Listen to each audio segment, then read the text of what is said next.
Live? Okay. I know. Hi, everybody. Welcome back. I am here. It's Friday, 20, geez, July 24th tonight. The numerology tonight is 5. Sorry, I was taking a little bit of time because I was trying to figure out why I was doubling. Ooh, and all of my other stuff. I'm supposed to start. Uh, I got new LED flaming candles. They're just back there. Forgot to hit the this is my normal lighting. Back to the streamer lighting. There you go. So this, geez, I changed some settings in my setup so they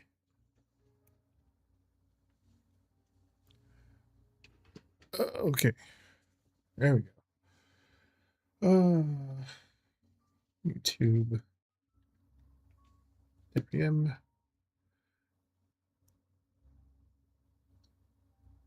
Hello, Starry. Sorry, I'm popping out the chat there on YouTube. I see you guys. I see you. Hold on, let me move this all the way over here. I also put up a new arm for my chat. Instead of looking at you guys down here, you guys are now up here. So I'm not looking down anymore while I'm reading your things. Hi.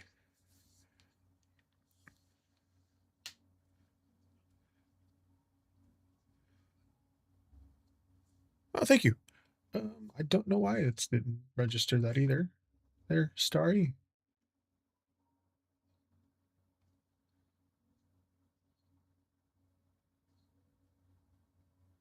Okay, it's on YouTube. That's on YouTube. Everything's working out fine. Hopefully my voice isn't doubling. Try again there, Starry.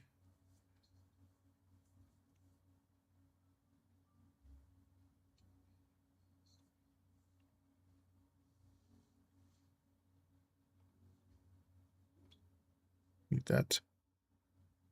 There you go. Sorry about that. I don't know what's going on. Oh, I do have a new thing. While you wait for your readings, if you type in exclamation point 8 ball and then ask a question, I have a randomly generated response thing so you can ask the 8 ball in chat while I'm doing the readings here um, through Streamlabs.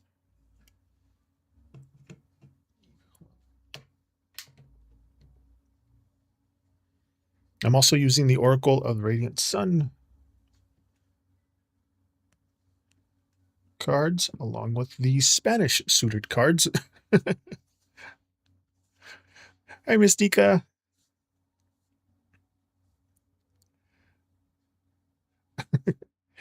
Yes, you did. Okay, hold on. Let me see.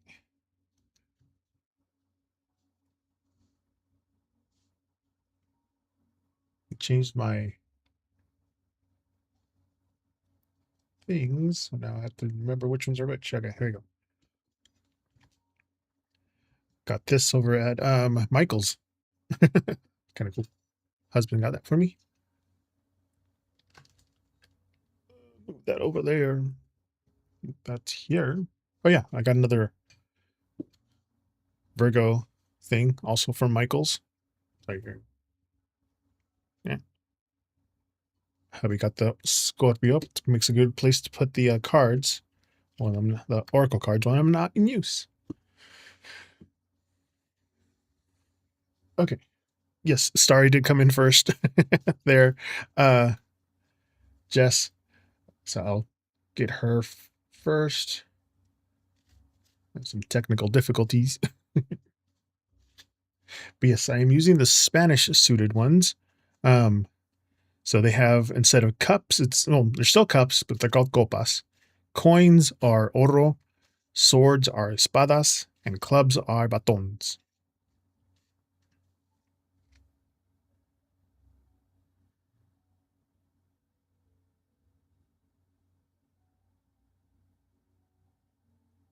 Oh, and also they don't have pages,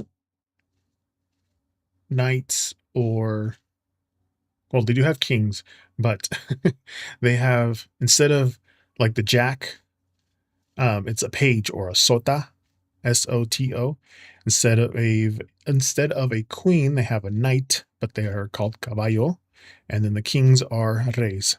So the when you see them laid out, you'll see why they like a queen won't show up or a jack, but they're numbered 10, 11, 12 on the things. So,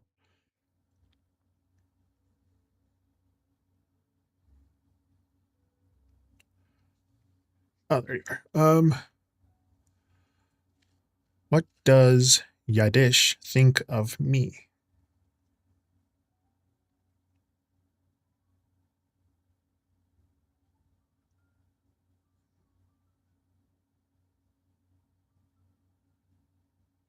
Almost sounds like Yiddish. I was like,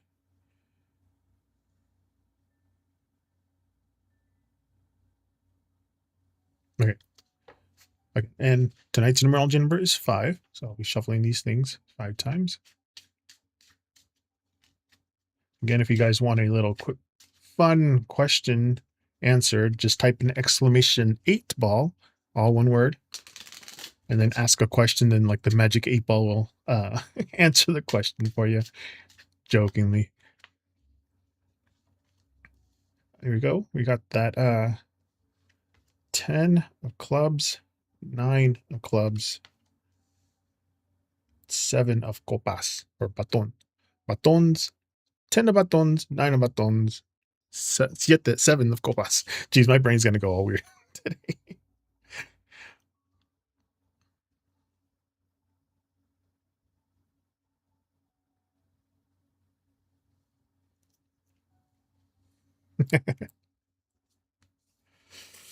Okay, so in regular, be the 10 of clubs, 9 of clubs, 7 of cups.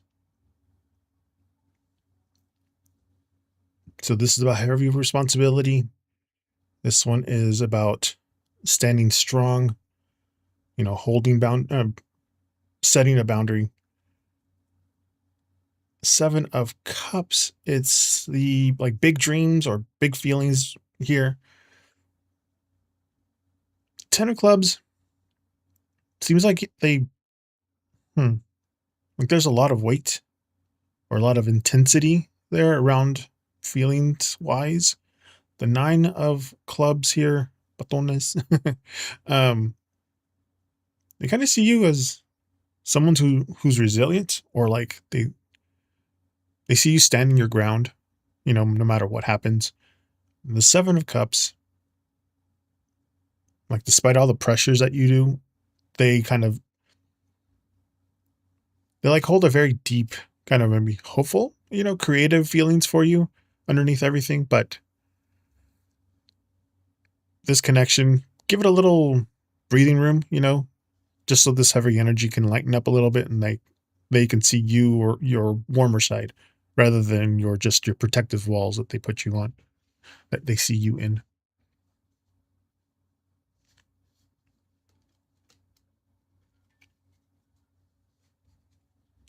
No, not that, but like they see some walls.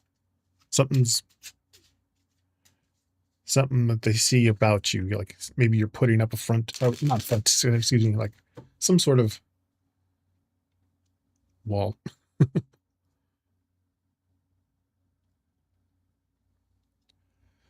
What's Chris's energy towards me?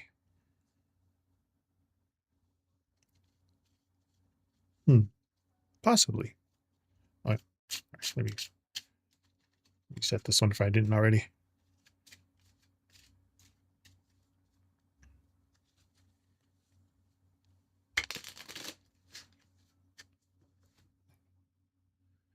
Chris's energy.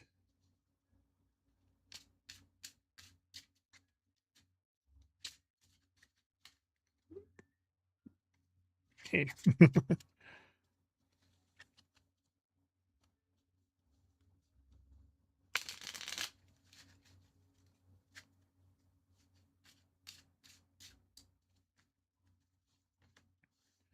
5 of clubs, batones. This is the ace of coins, or oro. And the 9, excuse me, the 8 of cups, or copas.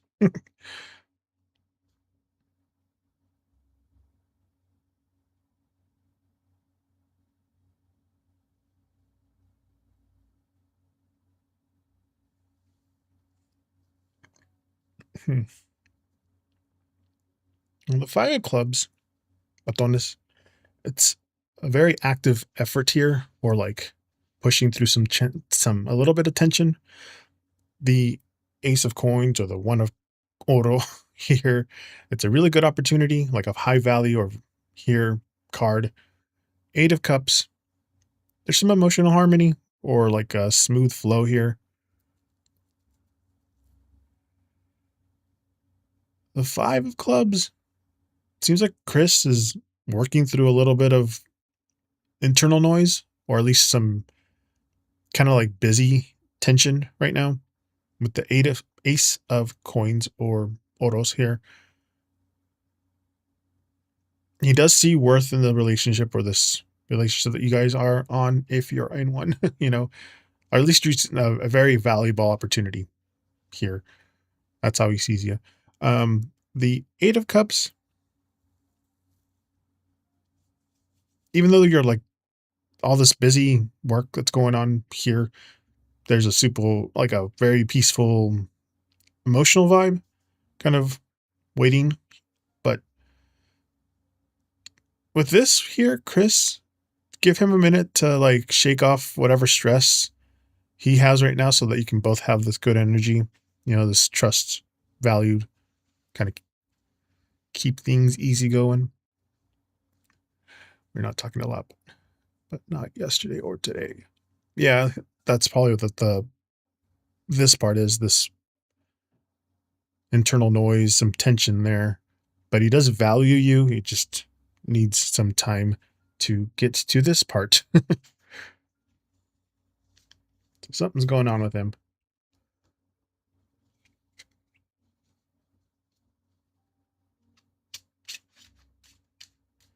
Oh, and I managed to figure out how to get a Zeus cam going.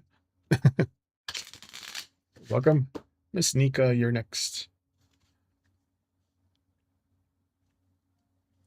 Yeah, so now whenever we get a new follower or subscriber or anything, we get the Zeus cam.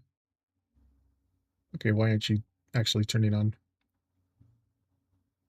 Supposed to be on. What's going on? There you are. We got the Zeus cam going. Oops, I forgot to mount these two um, pictures are for the kitchen. I was doing some work here. But yes, Zeus, hey Zeus. Right, that's out here. Now we got Island of the Zeus cam.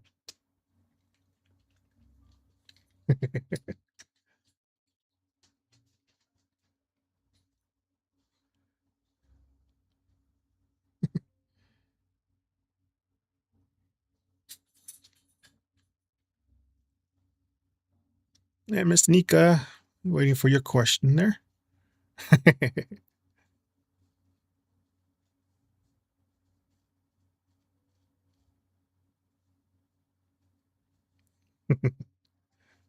Oh, and then I added a little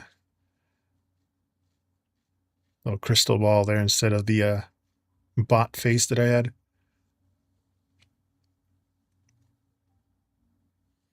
What energies surrounding me right now that I need to know? Okay.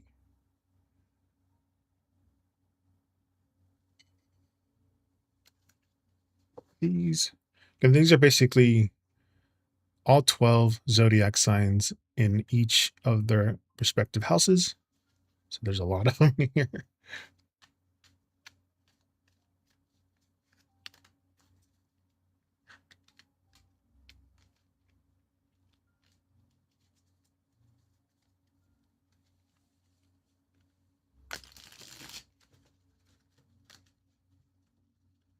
Whoa.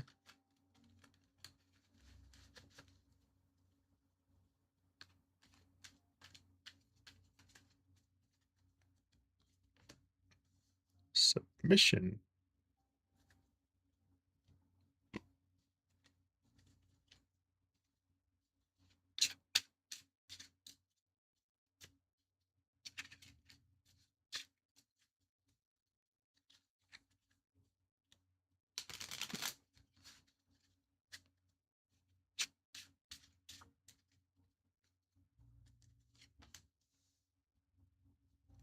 Seven of swords, or espadas, and two of clubs. Submission.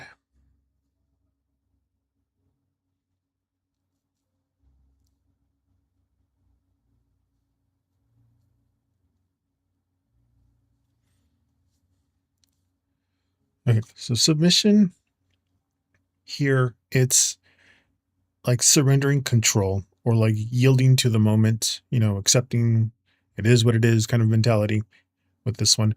The seven of swords, there's some strategic thinking here, a lot of sharp focus. And the two of clubs, it's about partnerships or like planning ahead or like standing at that crossroads of deciding something, kind of like the two of swords, but anyway, sort of, but not.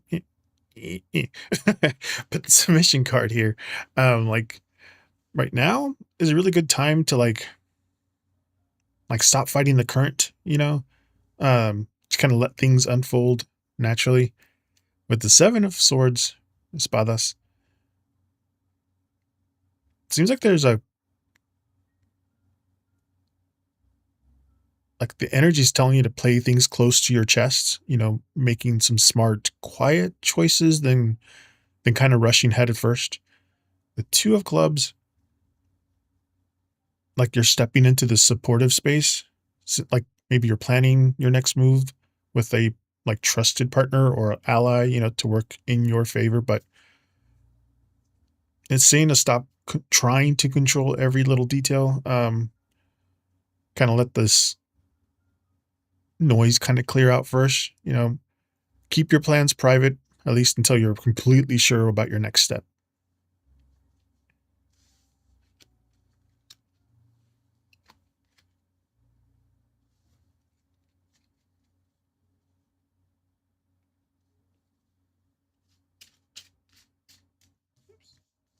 This one. There you go.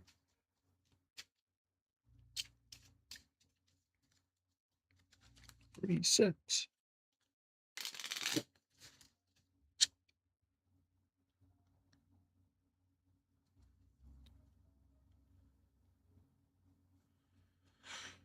What would make me at least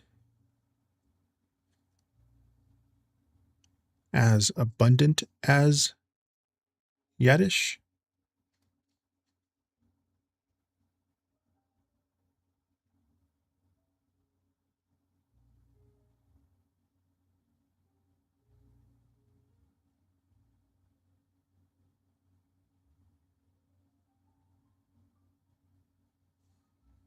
What would make me at least as abundant as? Okay.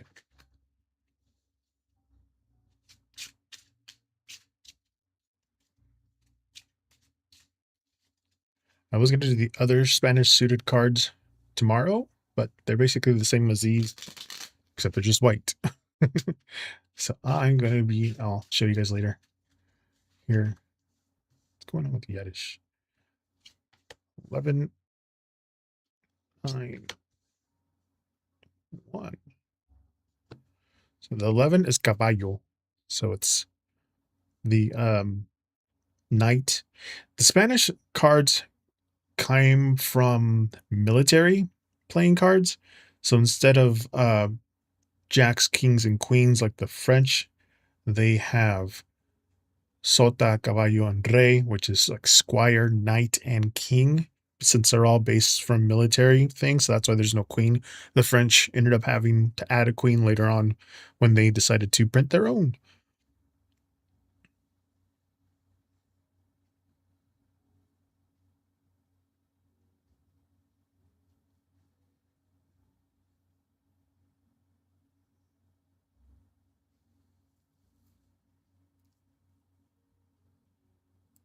So this is basically the Knight of Clubs, or Caballo de Bastos. It's about bold action. So it's taking charge. There's high momentum there. The Nine of Coins, or Oro, um, personal wealth, enjoying the rewards. And then the Ace of Clubs, Baton, some fresh sparks here, or like strong motivation with this one, especially like a brand new start here. But I'll just say in regular things, the Knight of Clubs, like building this abundance is going to take some fast, like maybe some dedicated action towards your goals. The Nine of Coins, like focusing on your own personal growth and independent security is going to be what attracts all of that. And then you got the Ace of Clubs, um, that new spark or like creative, practical energy there is in front of you. You're just waiting for you to take it. So shift your focus onto your own path to start this like project that excites you. Seems like that abundance is going to come when you like invest in your own power, instead of measuring yourself against somebody else. That's how you can be at least abundant as Yadish. Just saying to focus on yourself and don't focus on other people's. That's how you'll get it. That's how you'll get to it. Why is my thing going all the way up? I know it changed some settings, but it seems like maybe also because I pushed it back a little bit. No, it was that. Maybe that. Okay. Oh yeah.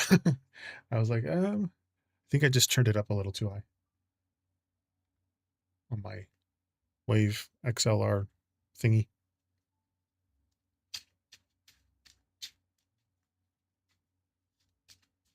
Also, I am streaming on 2K right now in Twitch.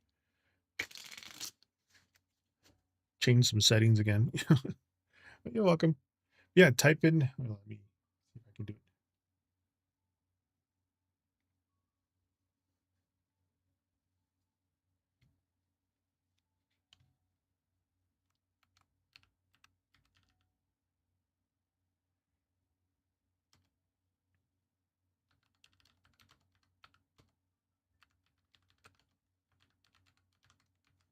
I typed in 8-ball exclamation 8-ball. Will we be happy tonight? And it should do the thing. Why is it not doing the thing?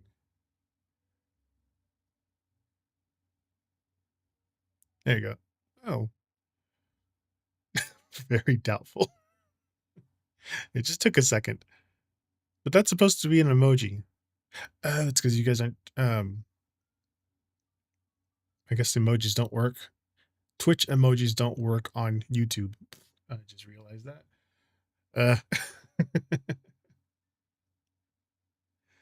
Okay. Oh, what is that? What the heck is that about? What is it? Oh, that is weird. My screens are all weird. Yeah. Hopefully my Twitch isn't messing up for people over there.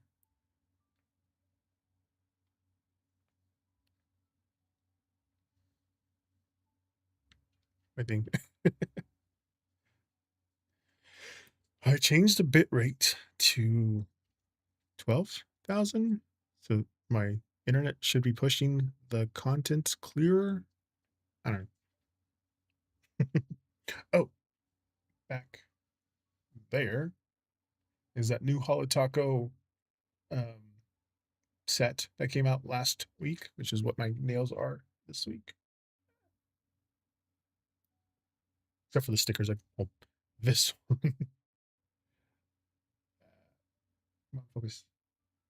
My middle finger, I jammed it into something at work, so now there's a big old crease in it. It's supposed to look like this.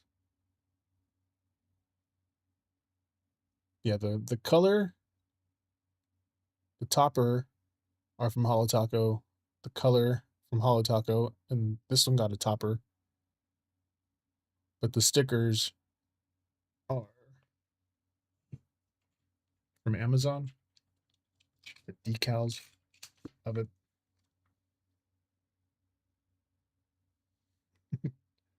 Specifically WG638.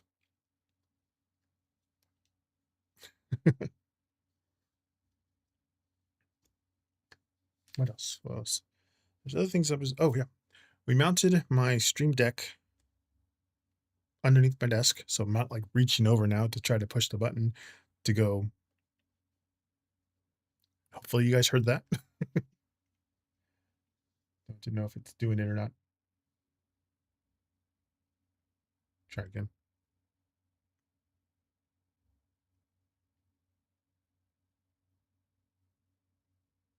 Should have sound. If it's not, then I'm gonna work on it later. Try it again.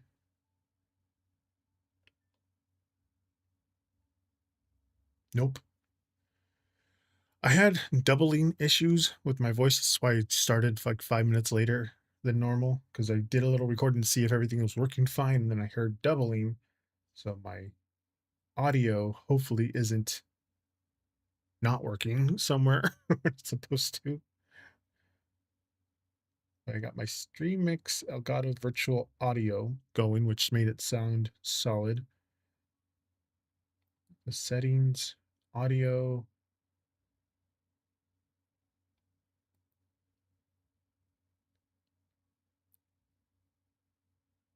My desktop audio 1 device is disabled. Desktop audio 2 is disabled. Mic auxiliary device 1 is Elgato Wavelink XLR MK2, and the rest of it's disabled. I think I'm supposed to put it in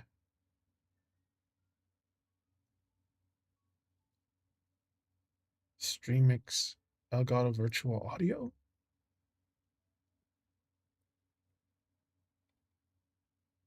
Now it's in virtual. The StreamMix Virtual Audio in my audio settings and my mixer. Is that making me? Hello there. Okay, I can see that it's working now on the thing.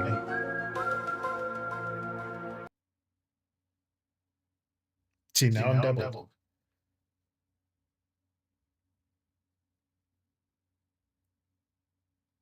So I think I need to change this StreamMix one to my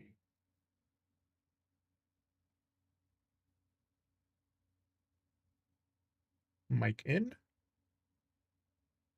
The sound is playing, but you're doubled. Okay. What about now?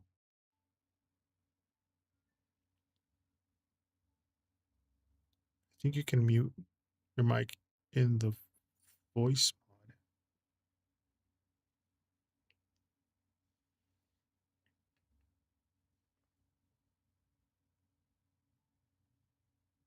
Is it working now?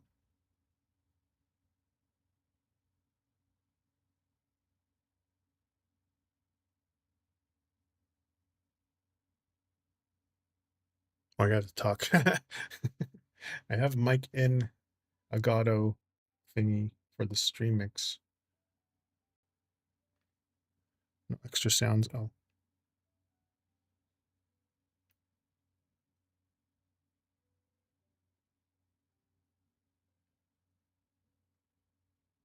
No.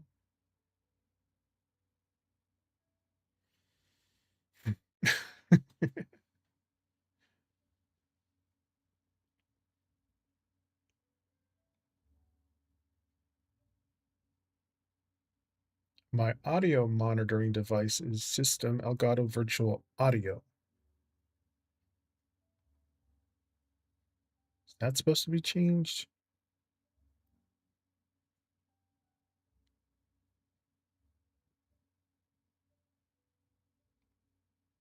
See, this is why it took me 5 minutes. But am I still doubled or no?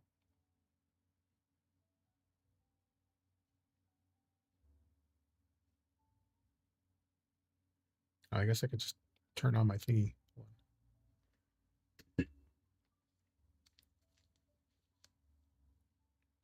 Hello, hello.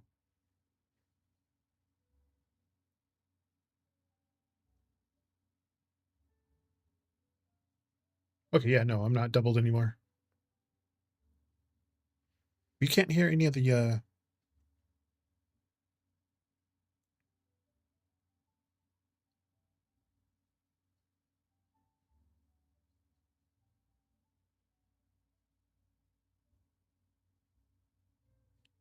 nope.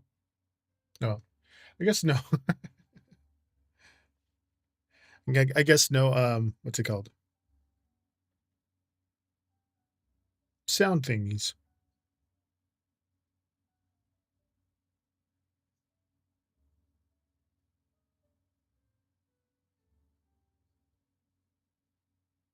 Hello, hello, hello. Hello, hello, hello. I'm trying out the voice mods. See if that works.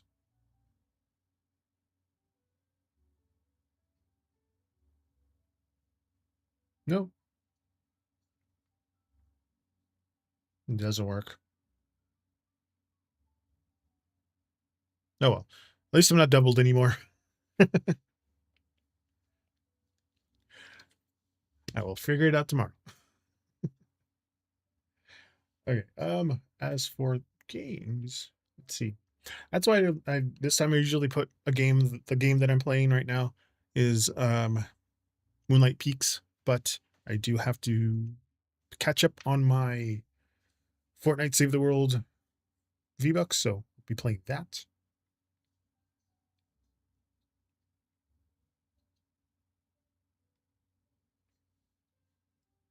Oh, I forgot to change all that. Again,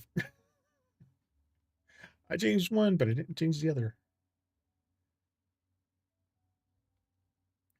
Bad.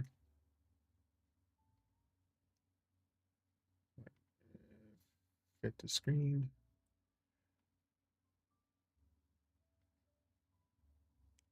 See, that's what I'm saying.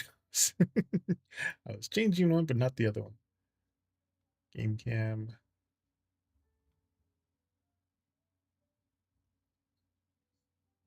There.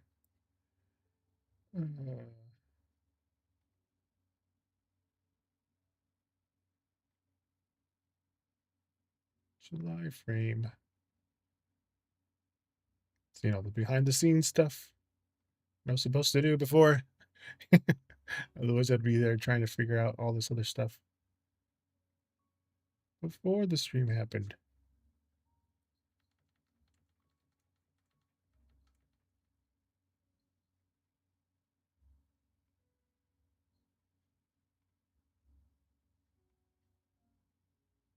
There you go. Close enough. Oh,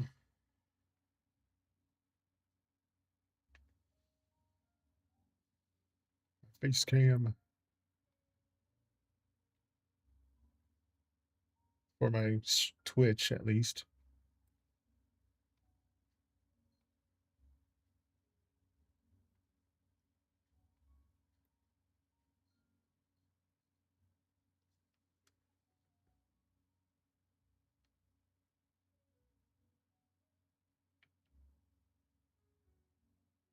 Oh no! Forgot I had these two entangled. That seems close enough.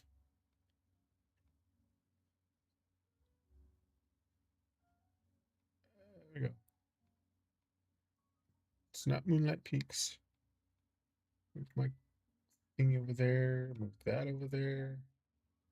When you go from the 1080 to 2K, everything gets smaller. Why is it not? Okay, should be going on now. Hopefully, everything streams in 2K on YouTube. Excuse me, on Twitch. I mean, oh, I was like, why isn't it not?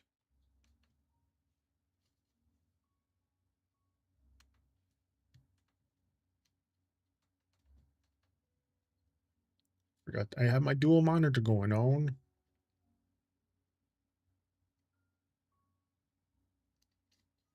Why didn't it do it?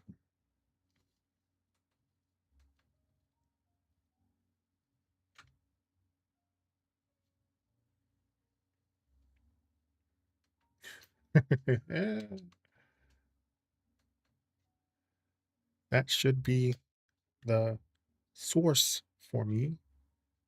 There it is. Jeez, okay. Log in. All that stuff. Hi, Lee, the stream pup. Welcome in. Getting all my technical difficulties going on here.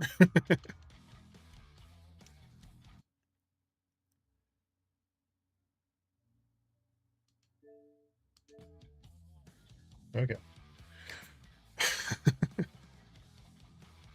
I got changed around a few things, so everything's starting. You know how when you set up a stream, it's all fine-tuned, and then when you add something or remove something, something ends up happening. Plus there was a freaking Windows update which messed up everything, which probably what was the cause of everything I hear. This guy that I use is the playing card guy, so it suits well for what I'm doing. But I'm playing Save the World to catch on my V-Bucks. But if you have a question, if you need a question answered, just type an exclamation join. I'm using the Spanish suited deck along with the Oracle of Radiant Sun. Oh, I'm not using Moonlight Peaks. Why? This ain't Moonlight Peaks.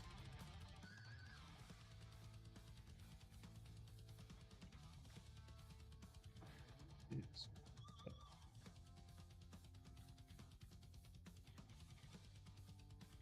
File.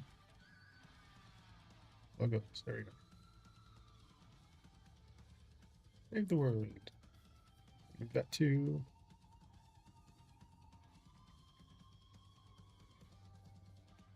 There we go.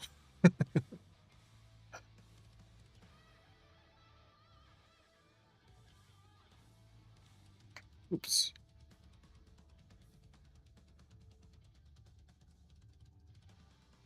I thought I fixed it. Oops. Hubby's text messaging. But yeah, because I'm a founder, I get these daily quests that do not like this one. Change exploration part. Oh, scouting suburbia. Okay, so these three scouting suburbia to find 10 parks, restaurants, fire stations, parking garages. Got to find 10 of those, and I'll get 100 V-Bucks. And then this one, I need to destroy seesaws and suburban zone parks, and then I gotta fully explore 3 zones to get another 100 V-Bucks, and then I'll give me 300 V-Bucks total. I think I could do it on.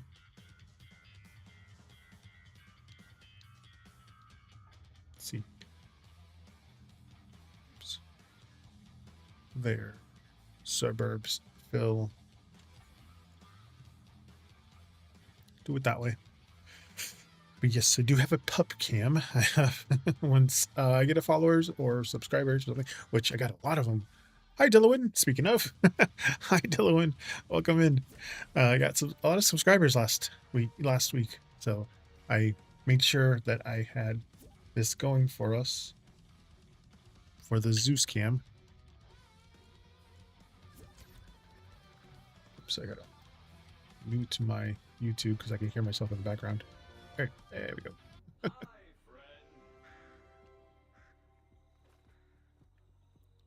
And again, thank you, Delawin. Oh, he's already at the thingy. Okay. You got to place the atlas on the target, not just building around it. There you go, like that.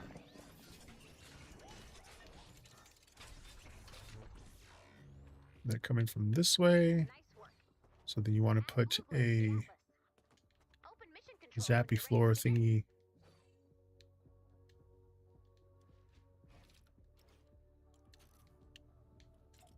The zappy floor thingy here. 1, 2, 3, 4. Some at the ground level. You want to make it harder. Be my guest. 1, 2, 3.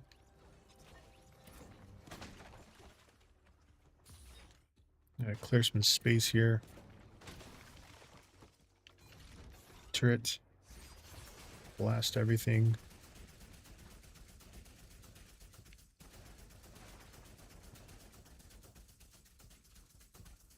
Make some space for the floor zaps.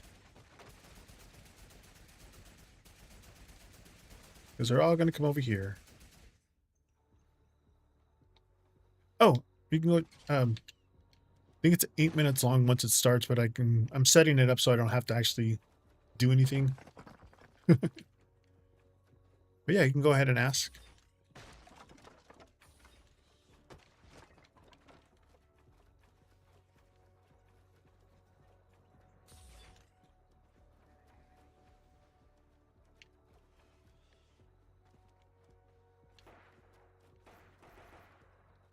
Oops, did not mean that.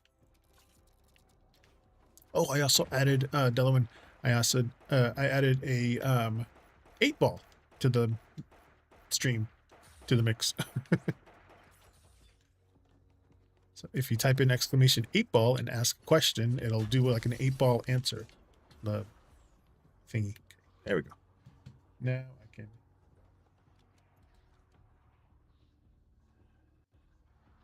I get in the zone and I forget to blink.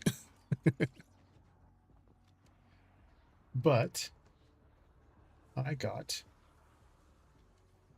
a Zeus cam now.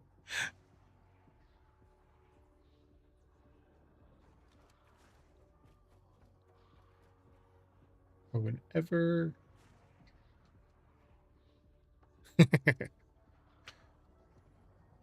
I'm using the Oracle of Radiant Sun for the Oracle.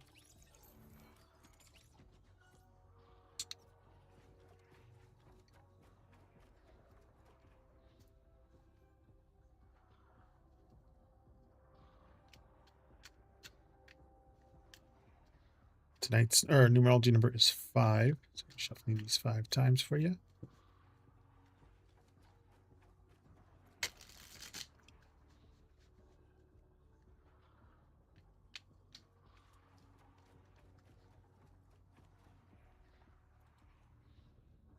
Loss.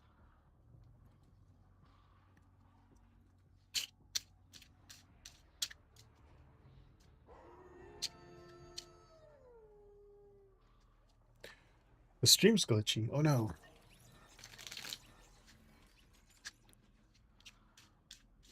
Hopefully it's not my end. I changed some things on my settings. Again, these are the Spanish suited cards. So this is the 5 of batons and the 5 of espadas, or 5 of clubs and 5 of swords here.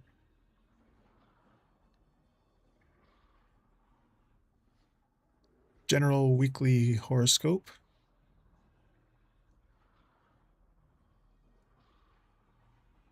For an Aries.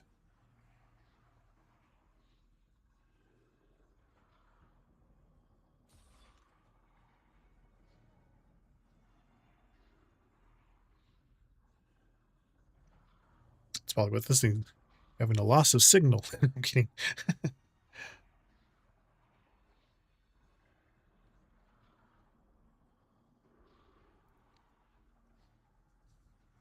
Hi, Jess. Welcome in, everyone. Okay. That's right. Okay. So, Delaware. Loss is about letting go. It's also about moving past like disappointments or like clearing out the old, you know. The 5 of clubs or batons in Spain. There's some healthy competition, or at least working through a little bit of friction. The Five of Swords, or espadas in Spanish, the walking away from conflicts, or like, choosing peace over winning. It's a very strategic rest there. But with loss, it's just about letting go. What's no longer serving you, what's draining your energy.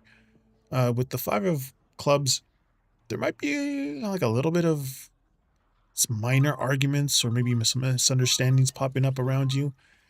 And then the Five of Swords seems like the best way to handle this friction is just to walk away, kind of preserve your peace rather than trying to win every debate. But, pick your battles carefully this coming week.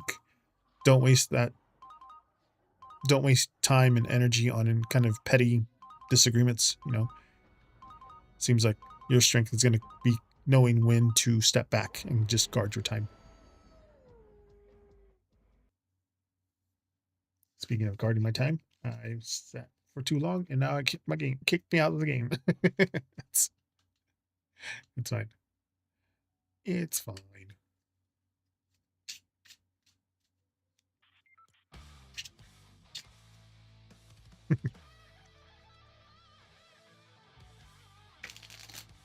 Reset. All right, Lee, the steam bup. You are next.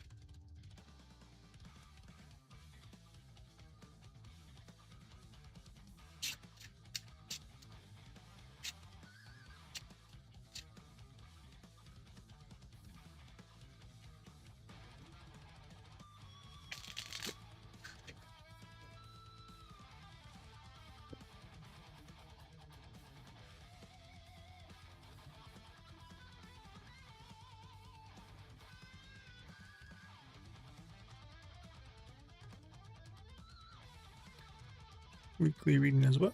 Absolutely. What's your horoscope sign?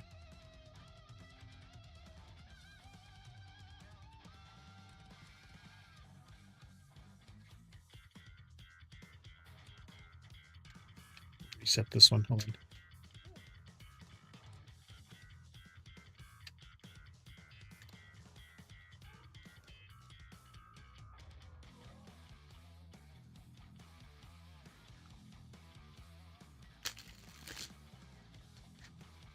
Reset. If not, it's completely okay. All right. Again, tonight's numerology number is 5.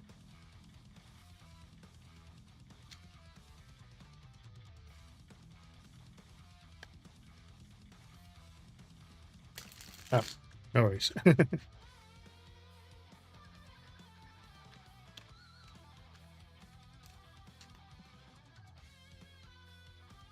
Excitement.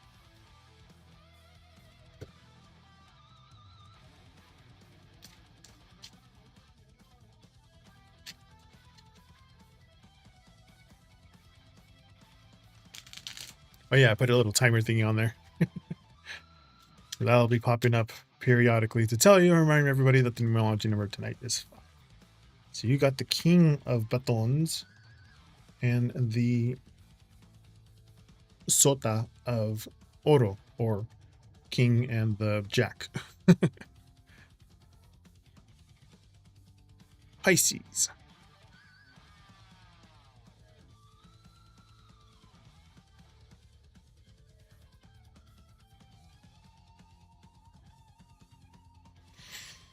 Excitement. It's always a nice one.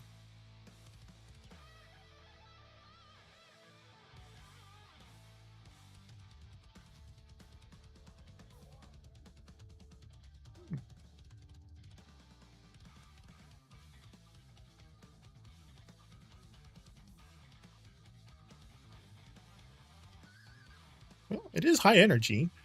This is like a kind of a sudden inspiration, or at least feeling very eager there. Thank you. Yes, the Oracle of Radiant Sun. There are 12 zodiac signs in each one of their houses, so there's all like 80 something of them in there.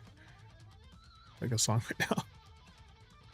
Oh, that's from the Fortnite in the background. The King of Clubs, or El Rey de Baton. It's about strong leadership or bold authority. The Ten de Sota, or Oros, de Oros, Sota de Oros, or Page of Coins. Some financial opportunities, or about learning the skill. Very solid news here for you. But with excitement, seems like next week's going to bring like a really good fresh burst of like passion, like positive motivation here with the King of Clubs. Seems like you're going to be put into a position of power, where you can take charge of like your goals with very good confidence.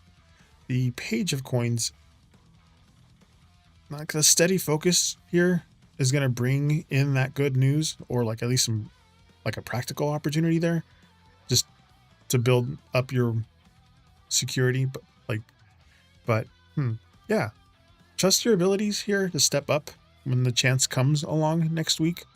Just channel all this extra excitement, directly into these practical moves so that it'll pay off for your future.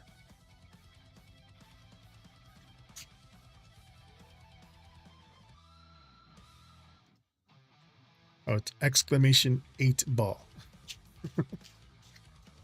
And then your question after that.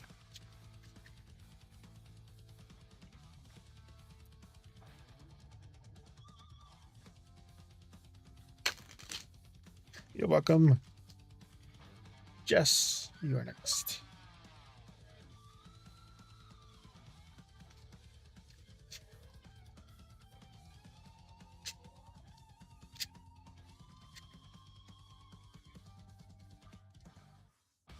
Oh, it's the number 8. I think I need to do a definition like that. Yeah, it's exclamation the number 8 ball.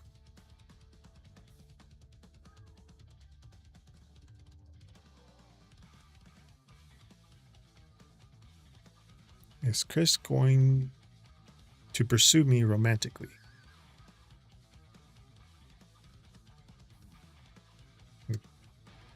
Seems like a bigger question here.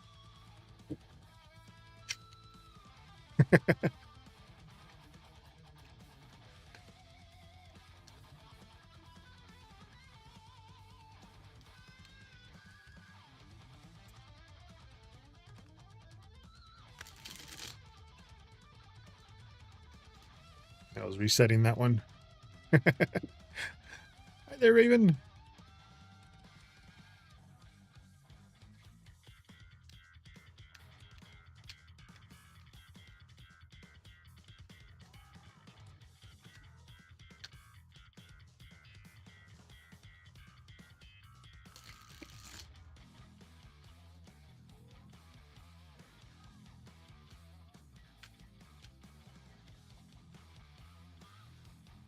You got submission. We just had this one already earlier today.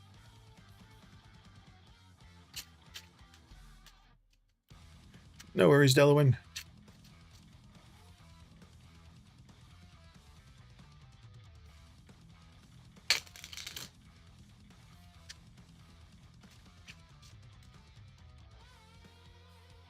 Eight of Oros.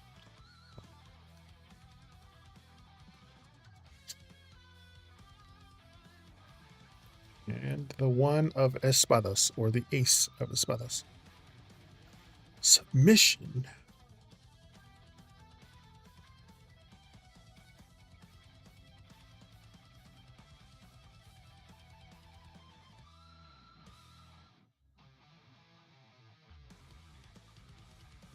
No worries, Delawin.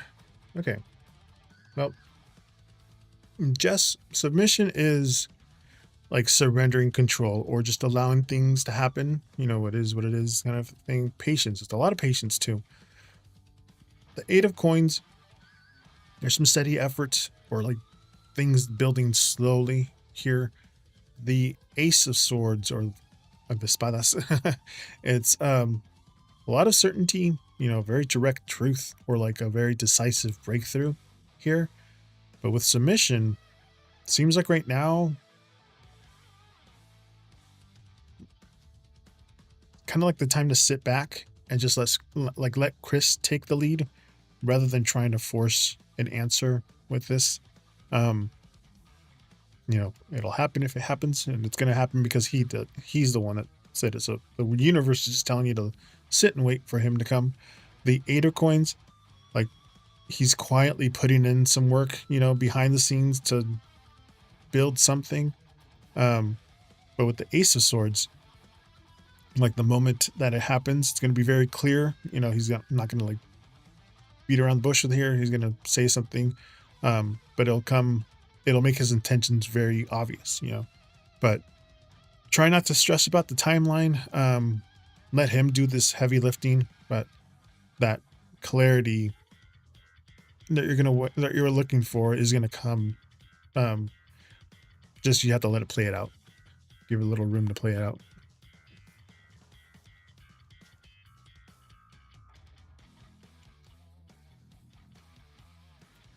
Welcome back to the win. Reset these cards.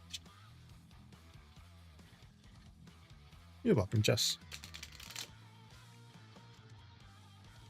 Reset these. Starry is next.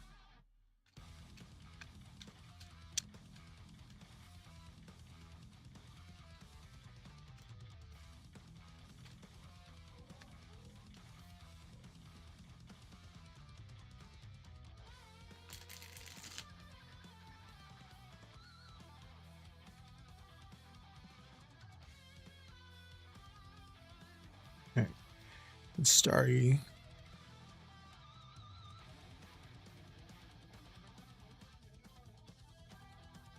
Does yet dish? Fancy me, want me romantically, have romantic feelings towards me.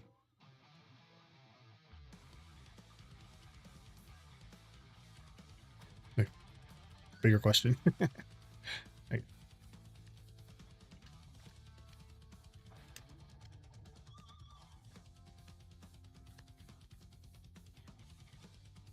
And I need to set a timer to tell you about the 8 ball thing.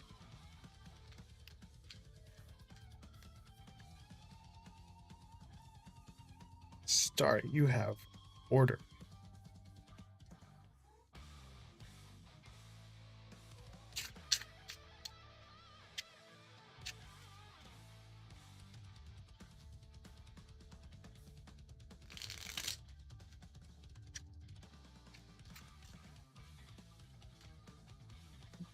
The 11 of batons, or knight of clubs, with the ace of coins, uno de oro.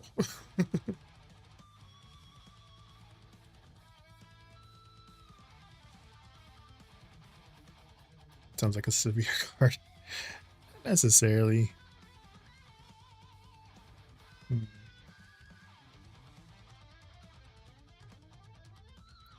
Yeah, these cards have 11, 10, 11, 12. So sota, caballo, rey. So basically jack, knight, king here. But with order, it's about structure or a very clear alignment. Also a lot of stability here. The knight of clubs, caballo de bastos. It's like a bold pursuit here. So it's high passion. This is a very active movement. The ace of coins, some solid value.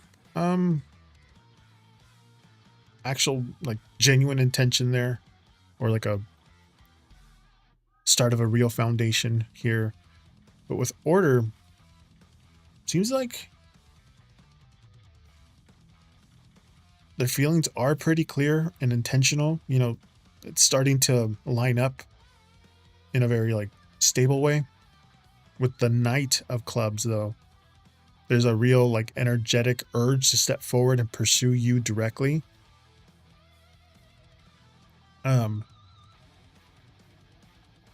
ace of coins, like, he does genuinely value you, and just views you as something seriously worth building, into something real. But let him show you where they stand without pushing for answers again. The energy is very solid. Just kind of have to give them some space to make their move a little more naturally.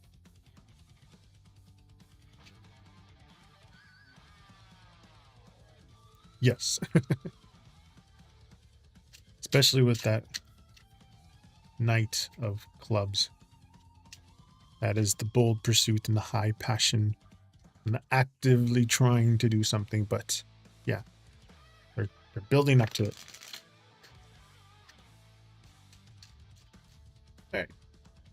Raven, you are next.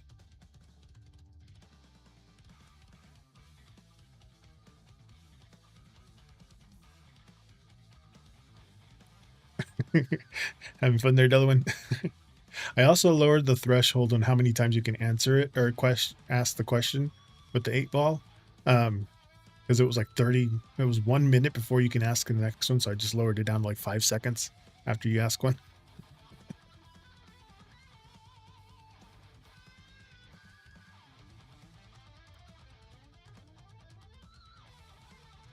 Well, being young seems to be that common thread with the boldness of it. They might just think about you in a way like that. Reading on.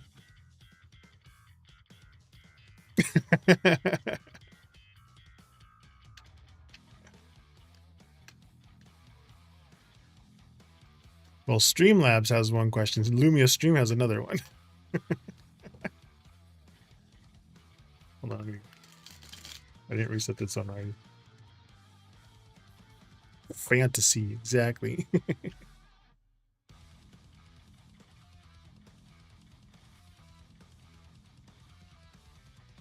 General reading on career.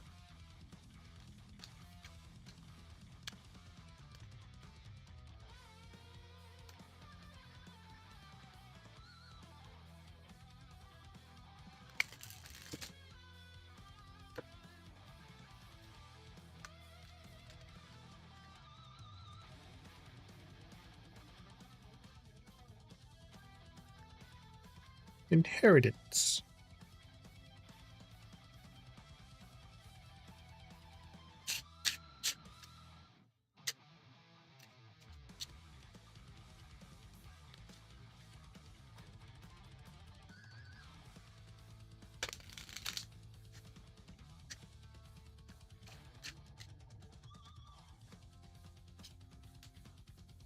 Seven of clubs or batons. The 9 of coins or oros.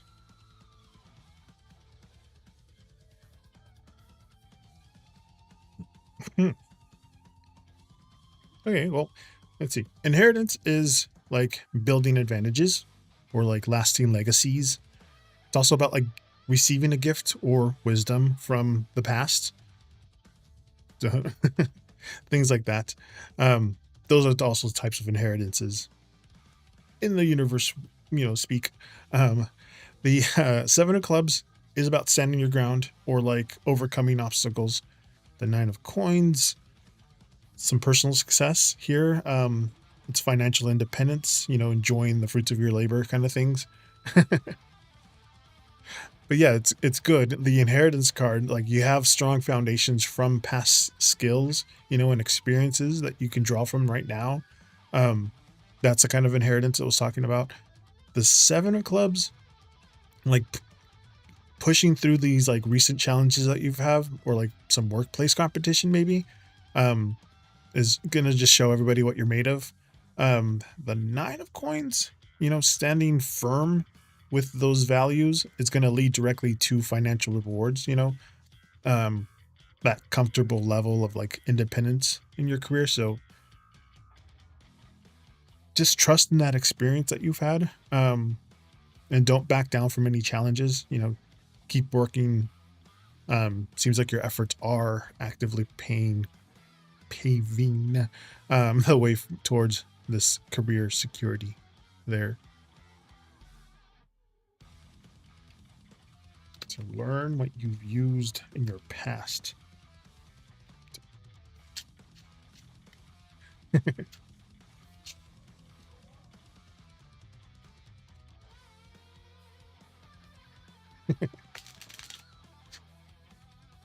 Sit. Miss Nika over on YouTube. Set this one on.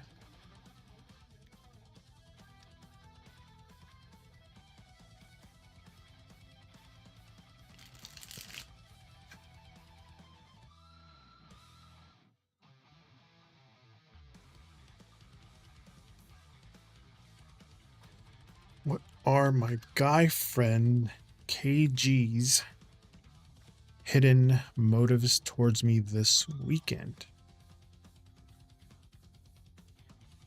The weekend one.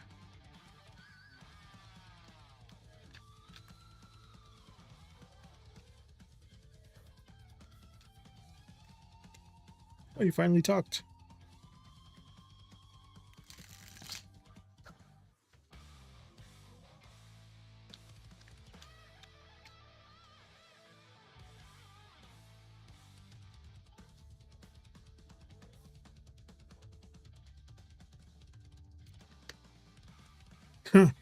Well,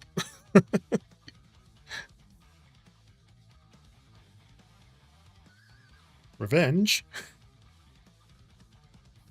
But let's see what's going on.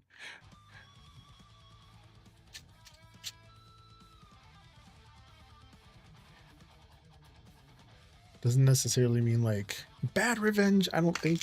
Especially you guys have that history. Ace of Cups and the Ace of Coins. Two aces.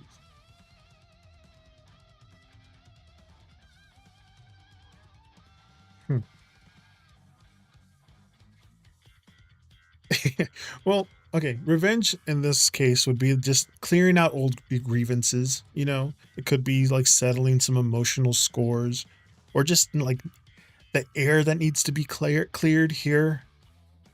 I'm counting all the other things that you've had before. So this just clearing the air, I guess, more than anything, because the first of cups, the Ace of Cups here, it is fresh emotional beginnings. This is like an open heart here, a lot of genuine affection.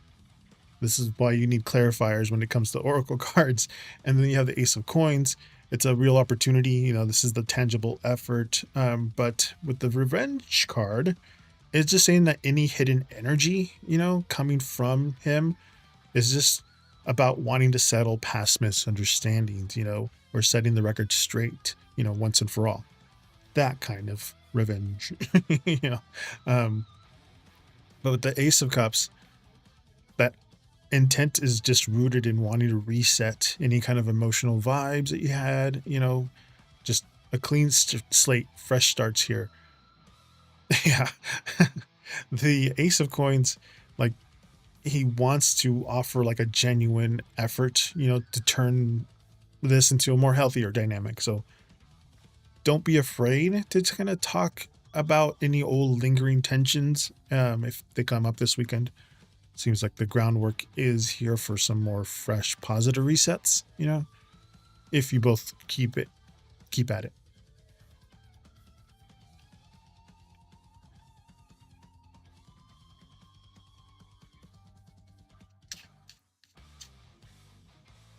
I was like that. Okay, yeah. See, they picked up on that. Reset this one. Delawin. Here are the nails for this week. They are from Hollow Tacos, their new line. There's the blue actually has some gold flecks in it, some little tiny ones, but I added the gold flaky taco on top of it to just pop out more gold out of it because of the gold nails that came with it. And then the decals are from the sticker of these. It's supposed to be a moon.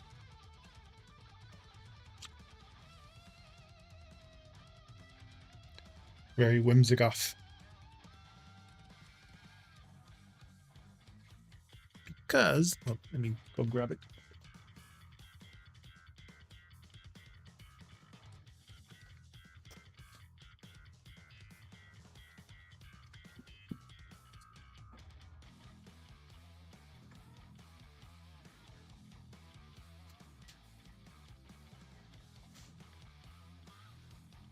It is Holo Taco came out with a new anniversary. I think there's a 7-year anniversary. I think it's a 7-year anniversary, but they came out with Holo Tacos. Jackpot. This actually moves around.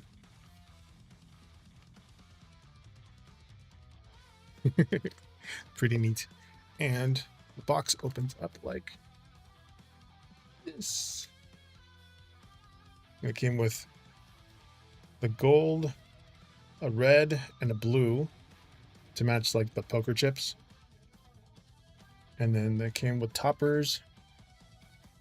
This one actually has the suit of cards as the topper. If you're getting this in the US, the total was 1, 2, 3, 4, like $123.40 on it. But this topper has the hearts, diamonds, spades, and clubs as like a jelly topper that you can like put over your nail.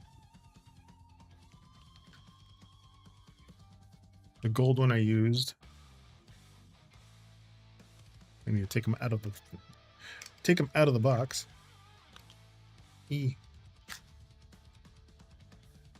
So that one is called. She has a new one. Suit Yourself Taco, which is top coat, but Suit Yourself. Not every collection, no. That'll be too much. Sweeten the Pot is this gold one. And it's a really good gold one. Like, she has a way to refine the pigment to get it not as streaky. And like, it was literally one coat and covered my nail. I was like, geez. The red one is called Velvet Room, which I'll be using next week. Velvet Room.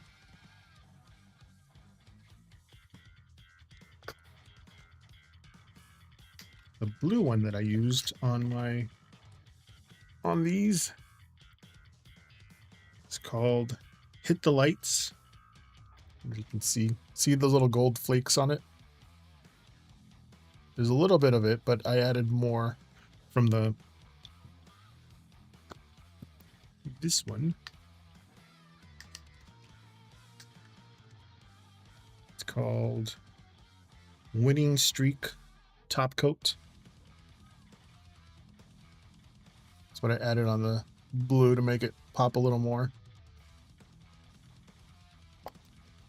Then they have one that's supposed to be like a chandelier, like a shattered chandelier. It's called Chandelier Showers, which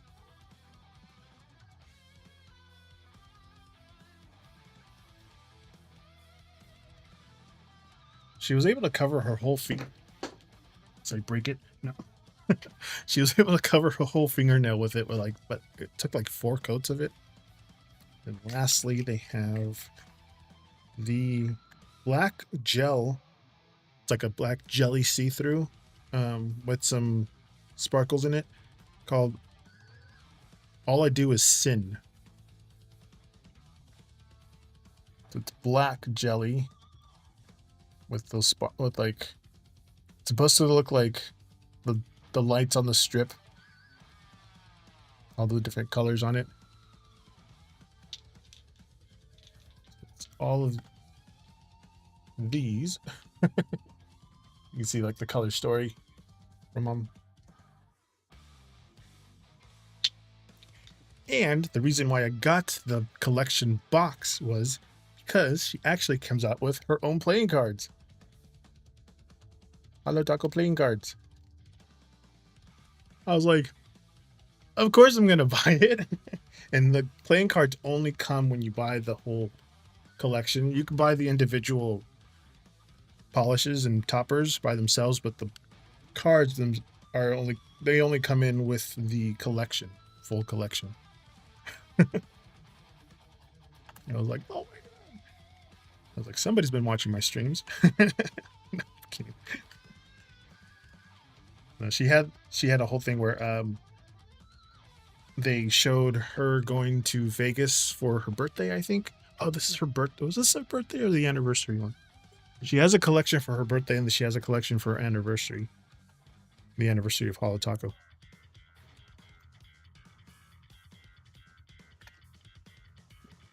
Put the little boxes there. I'll move these over here. Putting those all back in there. But tomorrow I am going to be using the Holo Taco playing cards instead of the white version of the Spanish cards. Yes, this will be tomorrow's.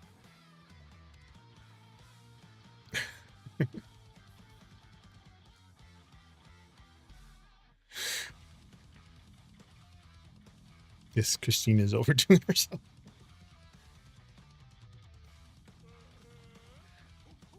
Yes, very Starry Nights vibes. Was that the question that you wanted to ask, Delaware? Or did you have an actual question? A question? No, okay. All right, Starry is going to be next.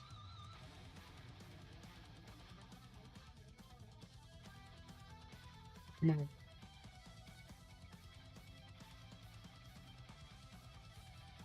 Change that camera angle.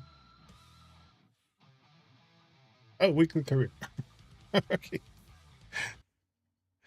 Yeah, the responses are being weird. Okay.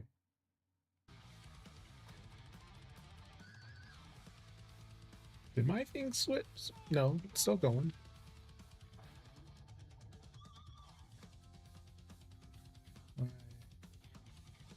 Is it? I think working. I'm going to disconnect my camera for a second. One thing about these things, resetting the camera.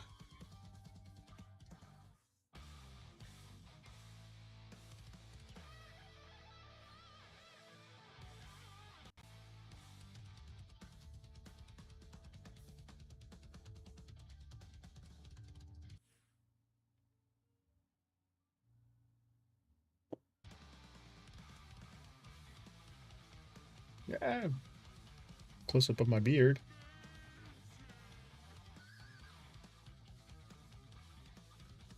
I was like, okay. There we go.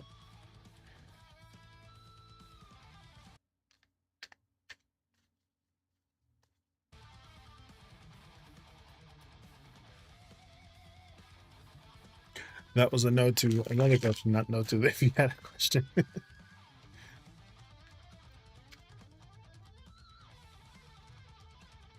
Discovery.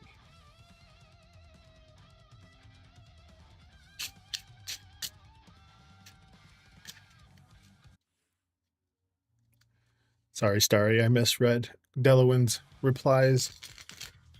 This is for Delawin, and then I'll answer yours there, Starry. 7 of batons with 5 of copas.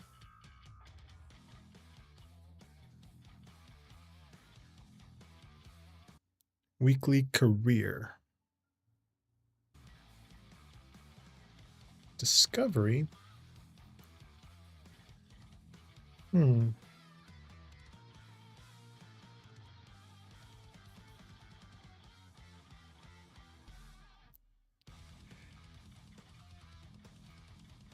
stream is really glitchy, Timber, so I can have a reading tomorrow. Okay, yeah. Absolutely. In short, don't let small disappointments distract you from your progress here. Stand firm with your skills. Seems like a door is opening for a career path forward. Just condensed it down for you, but we can do it tomorrow. See what it adds to it. There.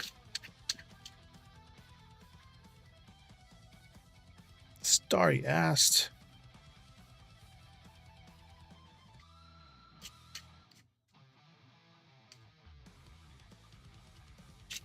should my dad get the pacemaker fitted? Just wondered if there will be complications.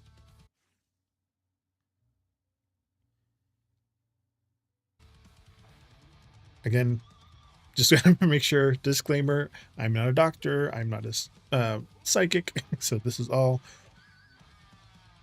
just for entertainment purposes only.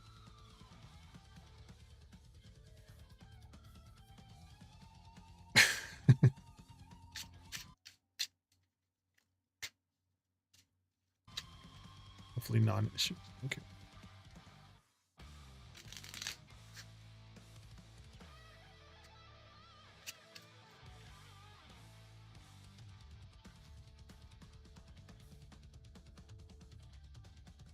Seven of Copas. That's the Joker card. Ace of Cups. Eight of Swords, or Espadas.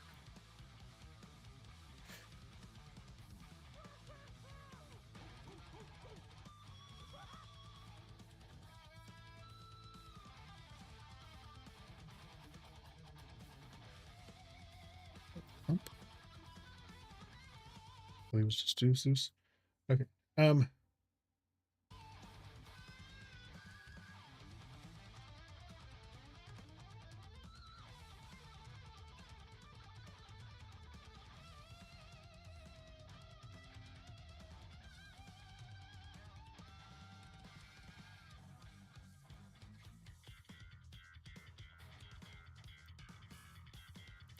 I don't think I'm...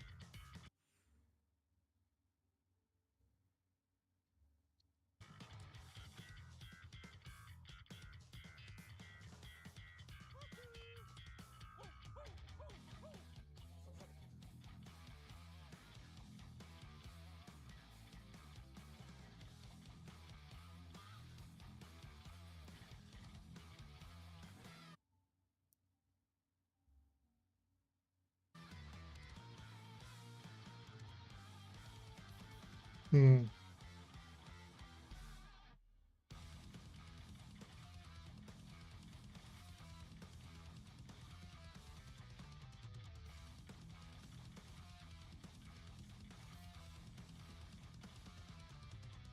It's weird when you do when it's medical stuff, you know. It's just, this is basically more for the energy vibe than it is anything. And again, I don't claim to be a psychic. I'm just kind of saying what the vibe is here with these cards. Because the Seven of Cups is big dreams. These are the multiple options. This is what you're asking about. The Joker is all just unpredictable energy, this wild card stuff. Ace of Cups is like that overflowing heart, you know, the peacemaker there. Eight of Swords, it's about like overcoming some mental traps, you know, just releasing of anxiety, but there is a lot of possibilities swirling right now with that whole thing that you're doing, Starry. The Joker and the Ace of Cups, this unexpected twists, I guess, it's going to just open up a lot of relief, a lot of emotional renewal here. Eight of Swords, any kind of feelings that you had in your head, or, you know, stuck in your head, will clear out just as you step back and just look at more options of the bigger picture here. But yeah, whatever this unexpected shift is going to clear out for something more peaceful phase. But again, I don't really feel that comfortable saying it about medical stuff, but it's good overall-ish. So this is the big dream of the pacemaker. This is the unexpectedness of medical stuff. This is about, you know, Ace of Hearts or Ace of Cups is about hearts, things, the heart, emotional heart stuff, the overflowing of a heart, things. And then the Eight of Swords, it's about releasing anxiety, finding a way out of overthinking everything. So it's a saying that you got to step back a little bit, look at all the options. You know, some medical things might happen, but it's okayish. No, yeah, not worrying is always something that you do, especially with medical things. It's just look at everything there is to do with medical stuff. Get all the information that you need to help you stop worrying about all of that stuff. But it's okayish, if that makes sense.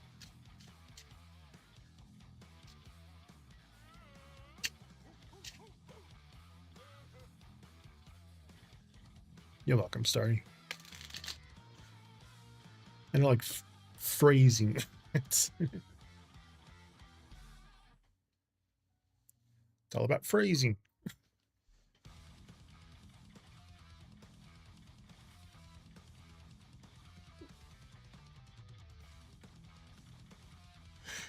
Looking at the item shop today. Ice Spice is new with Patrick Star. We have to let them go eventually and not worry. Exactly. Yeah. I know my mom scares me a lot. She's always going out on these adventures. And, she goes like hiking by herself. And I'm like, take a friend or tell us where you are in GPS or something. She likes to just like take off. When she turned 50, she'll be 70 next year. But when she turned 50 or 60, I forget when it was. It was one of her big tens. My mom's gonna be 69 this year. She'll be 70 next year. I'm gonna be 43 next month. But I'm not sure if it was when she turned 50 or when she turned 60. Her and her friend went to Machu Picchu, Peru, by themselves. Just she wanted to experience those experience that. My older sister ended up going to Machu Picchu also a few years ago. But my mom and her friend basically flew there and took buses to get to the site.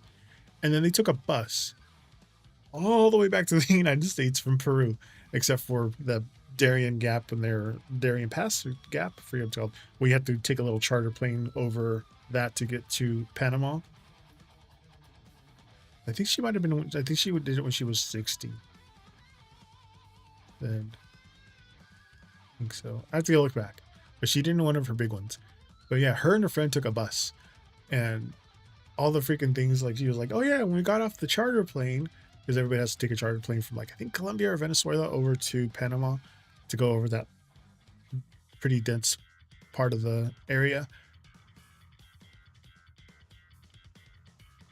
The trek, I don't know, but I know that her friend just took the bus up there to the viewing place. But yeah, it's the way back. She's like, they got off the charter plane. Then she called us in Panama. She's like, oh yeah, the taxi driver said that the place that we're going to is too expensive, and he knows a place around the corner that's a lot cheaper, and they'll save her money. I was like, but she's like, oh, don't worry, my friend and I took turns sleeping, So I'll take 2 hours, and she took 2 hours. We just kind of stayed up and watched each other's backs, making sure nothing happened. I was like, what was the name of the place? She's like, oh, I don't know. It just says rooms for rent. I'm like, Mom.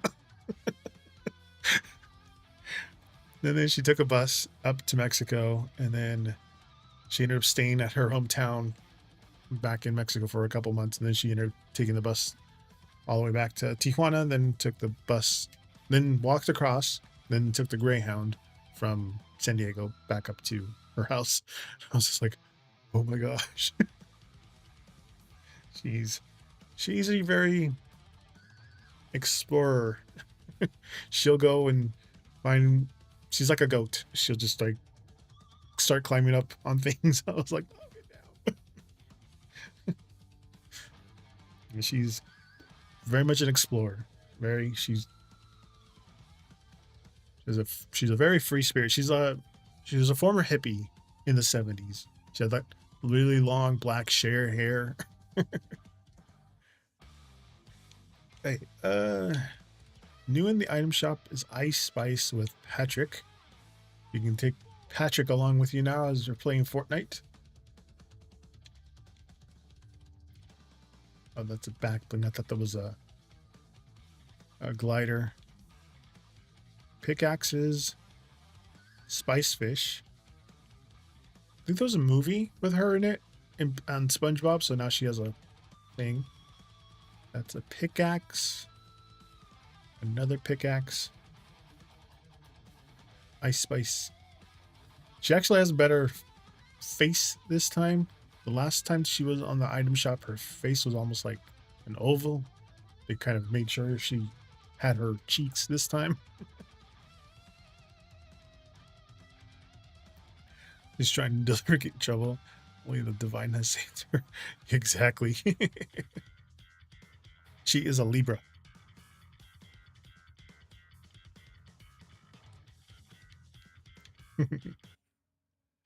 Then I got the emote. It's muted for copyright reasons, so you can't hear it. Hopefully.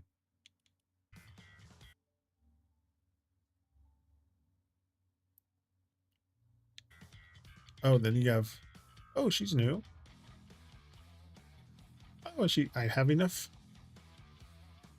for her. Metalhead Meow Skulls. She cute.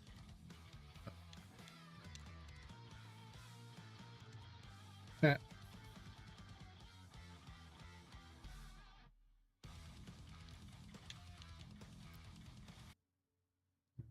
Emote. Ooh. That isn't too loud for you guys. A wrap.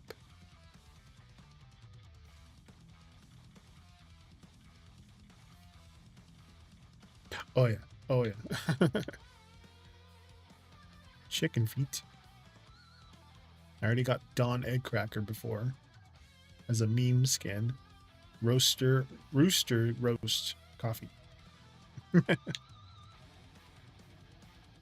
Star, you got another question? Absolutely.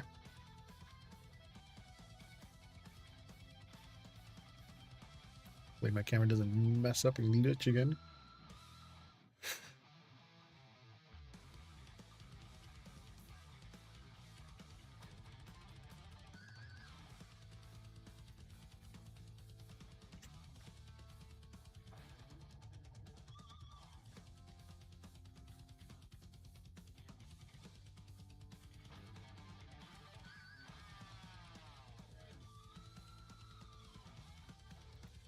Possible areas that will be good careers for me.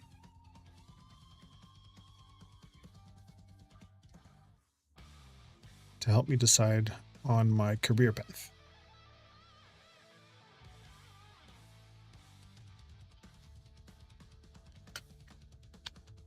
Reset this one.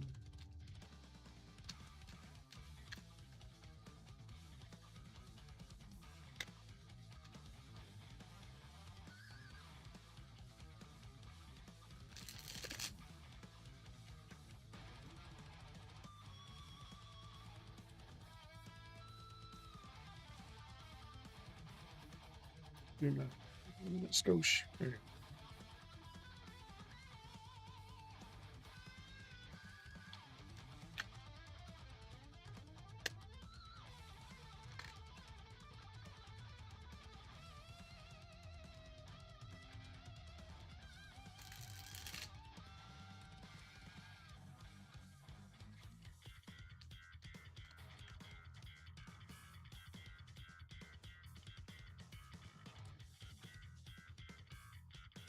Inspiration.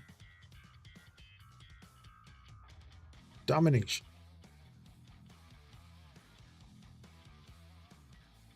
Inspiration with domination.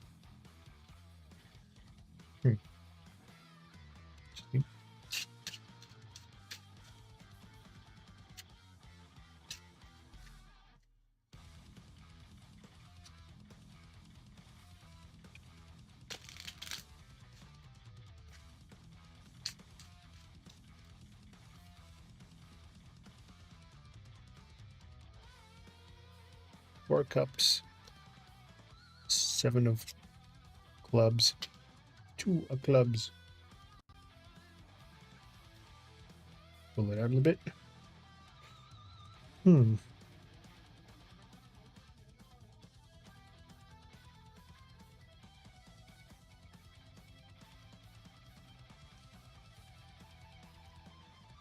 Inspiration brings like creative sparks here, or like original ideas, your passions here. This one, domination is about like leadership or like the mastery of things, taking control of your situation. Four of Cups,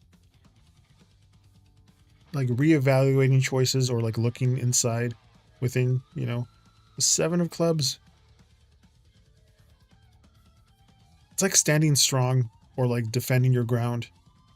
And the Two of Clubs, This is some strategic plannings, the choosing your paths here. Oh, the Oracle of Radiant Sun. They're all the astrological signs with their planetaries and their houses. So like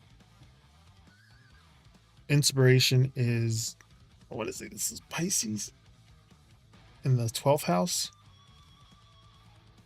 And then domination is Mars, Aries in the 9th house. Like those kinds of cards. It's one of my newer decks. So I'm still remembering them. Inspiration with domination. It seems like you're gonna, to me, those fields where like you can lead with an original vision or like step into like some position of authority. That's when those two kind of, because I didn't want to pull just one. Seems like I needed to pull a second one just to like, because it's not one-sided. It's like there's different facets of everything, But Four of Cups and the Seven of Clubs. It's like you have to look inside to see what sparks you, what interests you, and like what you can stand up and fight for, that fits for you, rather than just settling on just whatever comes your way. The Two of Clubs, it's going to involve some strategic planning, some project direction, a lot of creative leadership, to give you what the space that you want. But look for places that you get to take the lead and solve problems. And with your unique ideas, don't just compromise, At least these are just telling you to pick a path where you take control and ownership of your skills. I mean, if it's a manager that lets you, right now,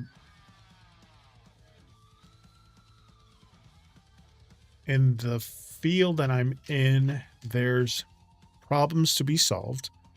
And sometimes the problem that is laid out for us isn't always necessarily the most efficient way. So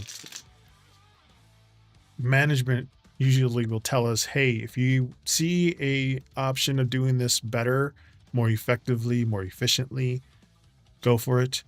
That's kind of a thing, of like problem solving, making sure that you're in the mastery part too. It's like the more you do it, because I've been doing what I'm doing for like the last 22 years. So if you see work going from here to there to here to there, if it's easier to do all the work here and then bring it over here, then that's quicker, that's better, things like that, for at least in my job. Or if it's like food, because I went to culinary school to be a baker, which didn't pan out. Things like that, that's creative, things like that. But it was job role, because you said leadership. Put me in a leadership role or creative stuff. I really seem to take notes. Yeah. So if a manager is able to give you authority to problem solve on your own, that's a thing. Or become the manager to. No, I just bake for fun now. I went to culinary school way back in 2001, just after 9/11. It was actually on 10 the next following month. Autonomy, yes. That's the word I was trying to remember. Any place that gives you autonomy. So you could be the manager that has autonomy, or a place where a manager can give you autonomy. Something that inspires you and then you take charge of.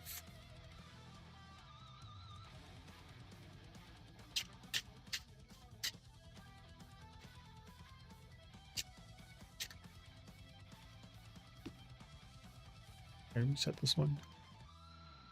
Not.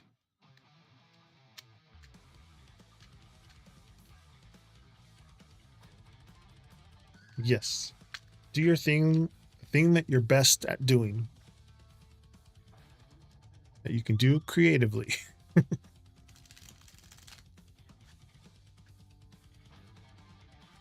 Absolutely, yeah. Micromanaging. Like there's rules and regulations that we have to follow, which we do when we work. There's a whole like freaking book of things that we have to make sure not to do when we're working and stuff like that. But there's ways to bend the rule without breaking the rule, you know? But when you have a manager literally just bird dogging you and just sitting there watching you, then you have to like do everything by the book, and you have to do like malicious compliance and all of those stuff because you have to do it the right way according to them, or otherwise you get in trouble. But sometimes you can do something that's not necessarily textbook, but not necessarily also not breaking the rules, you know? So, not that I'm breaking the rules. No, I'm not. I'm not. I'm just saying sometimes you bend it a little. Just a little.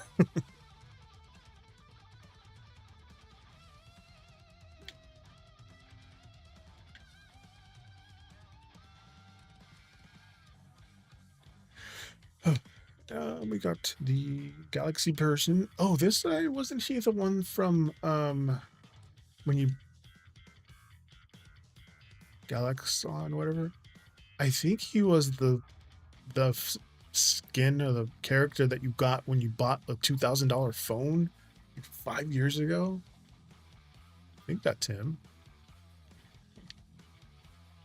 I already have her. She's better than that.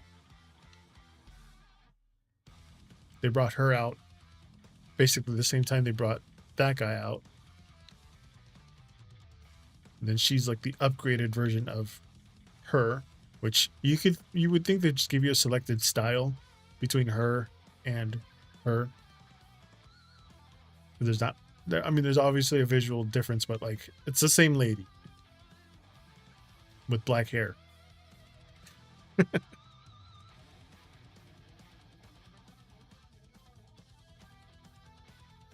Sorry.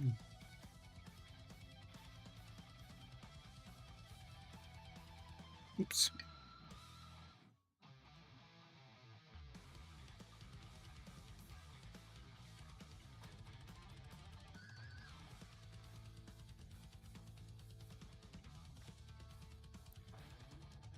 What would help me get a job? I don't know why I'm not having any luck with getting any job at the moment.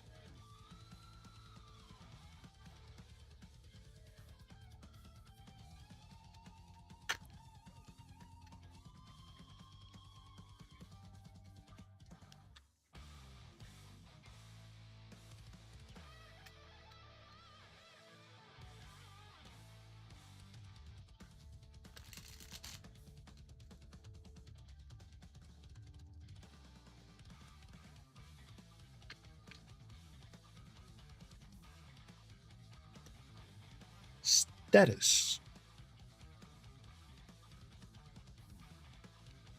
And that is I'm gonna say Tauros in Jupiter, second house.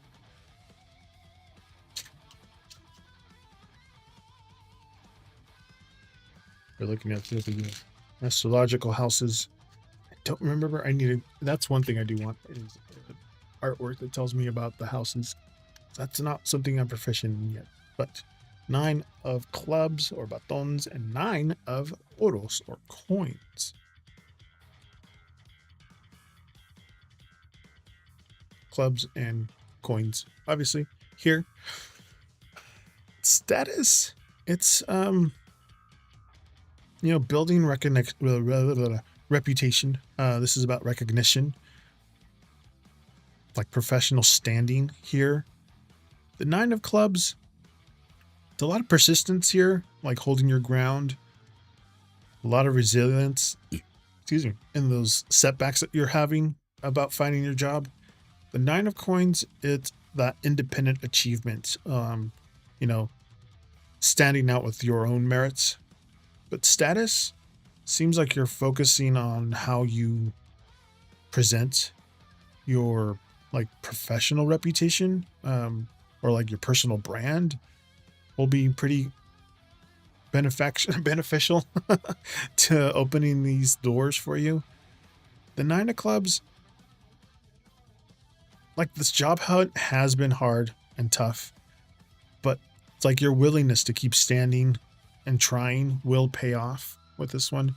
The 9 of coins is just leaning into your independent skills, like what makes your individual background a little more unique, that to stand out to these employers. But try and refine your resume, like your professional profiles, like they so they can showcase like your independent strengths. Don't try and the these recent rejections wear you down. Like your persistence is what's going to lead you to this rewarding job later on. But like I was telling one of my coworkers that ended up getting his dream job, that wasn't the job that we were in. He applied to go somewhere else that was actually his dream, but he had kept getting rejections after rejections. And I was like, hey, did you by any chance use your email as the same email you use all your other stuff? No, you're welcome. He goes, what do you mean? It's like, do you have a professional email and do you have a personal email? He goes, no, I just use my email for everything. Just one email for everything. It's like, yeah. I was like, that's probably where you're going on, because employers will just type in your email, and wherever that email is linked to will pop up in a search. And if that email is linked to your personal like Instagram or any kind of social media, they're going to judge you on what they see on the social media stuff. So if your personal email is the same as your professional email, I would suggest getting 2 different emails, one just for your work. So that way you have basically no kind of digital footprint, because that's what they're looking at now too. Are you going to fit in with the rest of the people at your work? And if they see you out there partying it up and drinking on all your social media, like, yeah, I don't think this person's going to be very reliable. Like, next.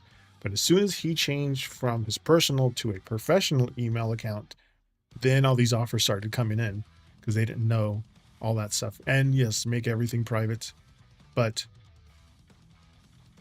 do social media helps make everything private. Yeah, exactly. If you can, but even though your email address still, your stuff won't come up, maybe your profile picture might, and any kind of pictures on the internet that's also tied to that email. But yeah, make a separate professional email than your personal email.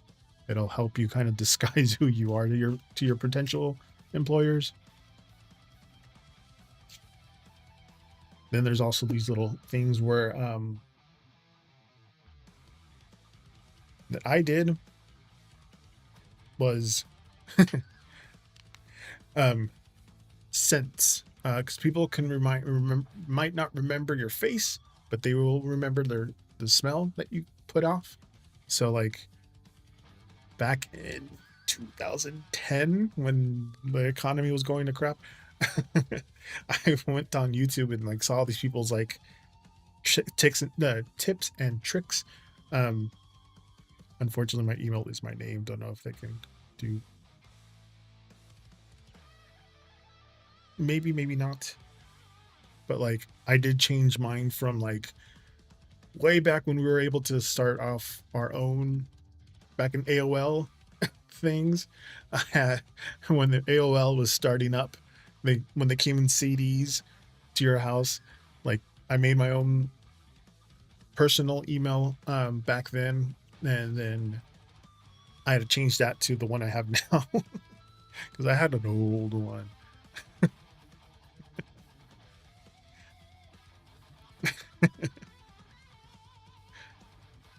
But yeah, the tips and tricks of the on YouTube that I found out was wear blue. For some reason, blue makes you more honest to people. So I wore like a light blue dress shirt and like a dark blue tie. So there was like a blueness to me on the way that I looked. And then for the scent, obviously spray it in the air and walk through it.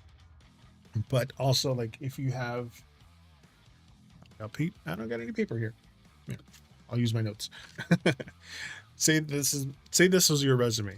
Spray your perfume, cologne, your scent, and just go with it. Just kind of like let it sit for a second and then like waft it in there.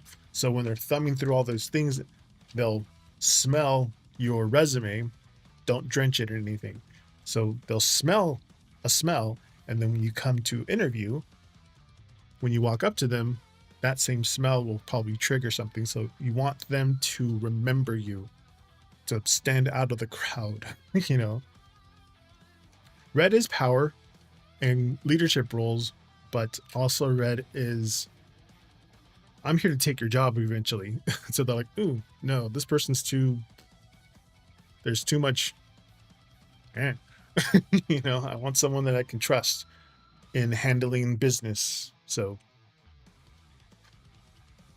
but yeah, you can have hints of red, but don't make a big old thing of red. Yellow means you're a little cowardly. Green means you're a little greedy. Purple is loyalty, but it's in the shade of blue, so you can do like a purple and blue thing. Oh, there's another thing I was gonna. My notes. I have little notes all over the screen here. I was going to tell you guys about the French, German, Italian, Spanish, and Swiss different types of playing cards because they all have their own different.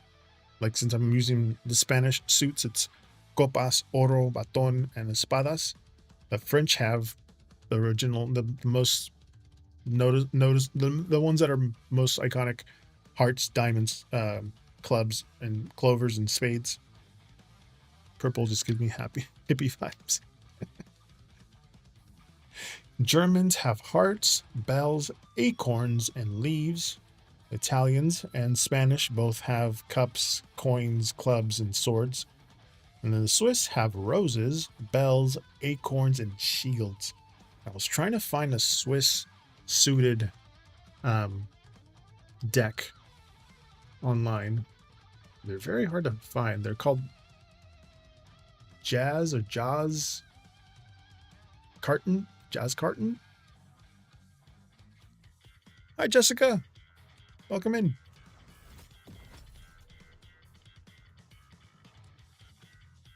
Got me talking about different types of cards. This is the Spanish suited cards. It's actually that picture. And they couldn't find because the way these cards came, it was just a solid black box. Well, there's some design to it, but I'm like, you really couldn't tell what that would be if it was just a black box. So I just took a picture of the ace of coins.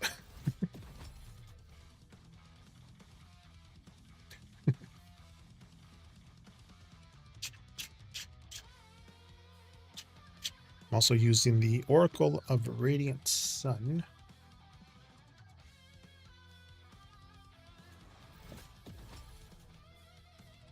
And tomorrow I'm going to be using Hollow Taco's playing cards. And they do have holographic fronts and backs. I was like, oh. And this is the back of it. Some holographic to it. And then the Joker is her husband, but they all have this like holographic middle. It's Bin or Bean, whatever I call it. Bin. But she is the queen. She's also the king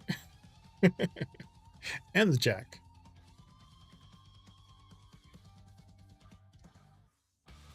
She's the major. She's the jack, queen, and king, and her husband is the Joker card. But this is tomorrow's.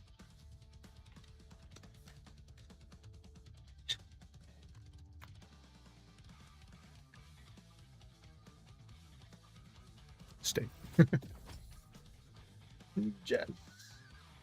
Jessica.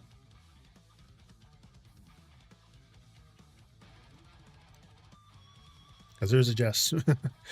You're Jessica. I'll distinguishing you between the other Jess.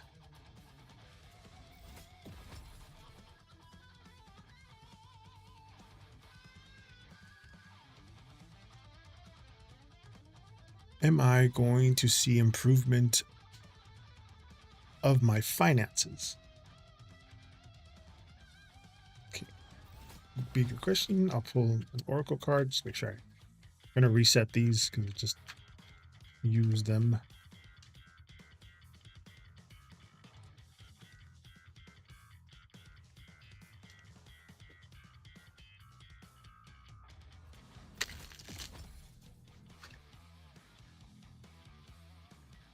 Here. Am I going to see improvement in my finances? I do my shuffles through numerology, and tonight's numerology number is 5.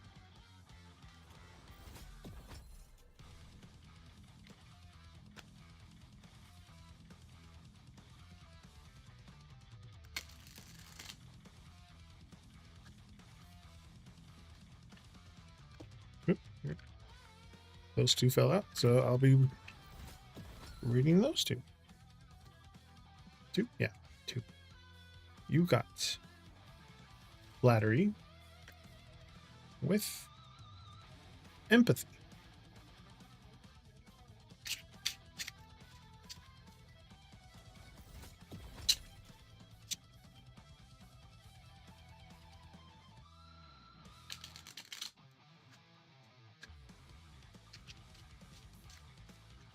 And that's Gemini in Venus, 3rd house. Pisces, Moon in the 12th house.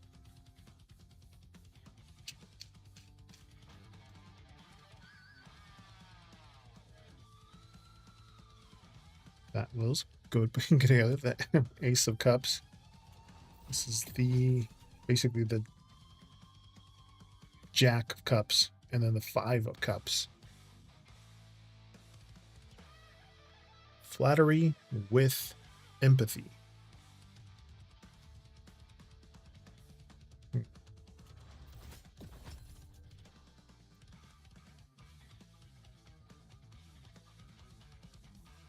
It's all emotions when it comes to your finances here. Flattery is like positive recognition. This is like compliments there. Empathy is like understanding emotional things, like this gentle patience. The Ace of Cups, or Uno de Copa, a very fresh emotional start there. It's a lot of overflowing of good energy. The 10 of Cups,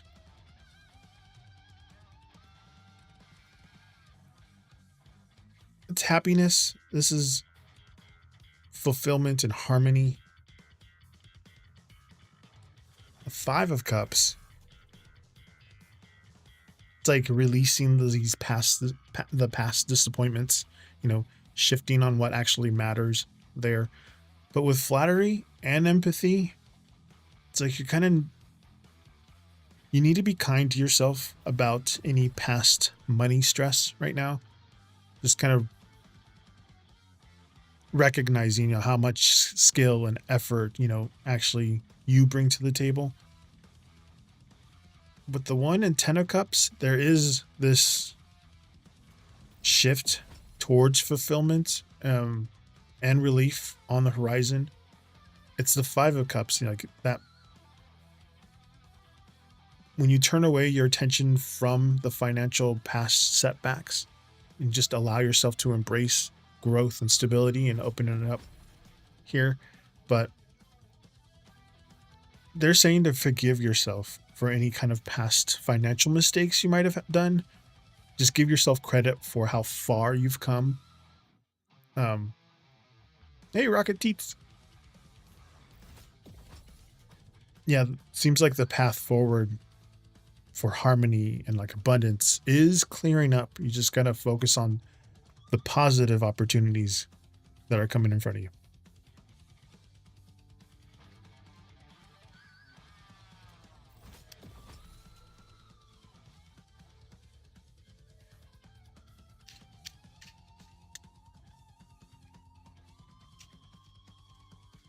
How's it going, Rocket Teats?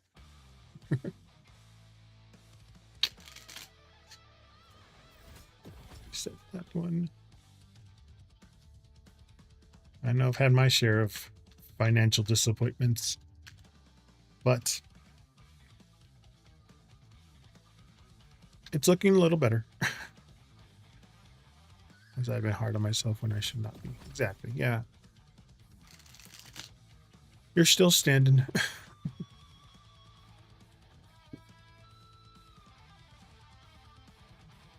Good. Using the Spanish suited cards. Jeez, I shuffled them up again and it's still the bottom one. But this time it's the Joker, not the actual ace of coins. Flip it around so we'll get better. Yeah.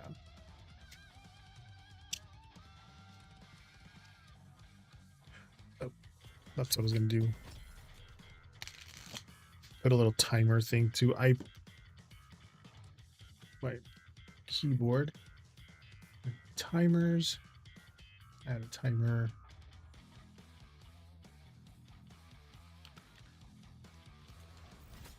Eight ball.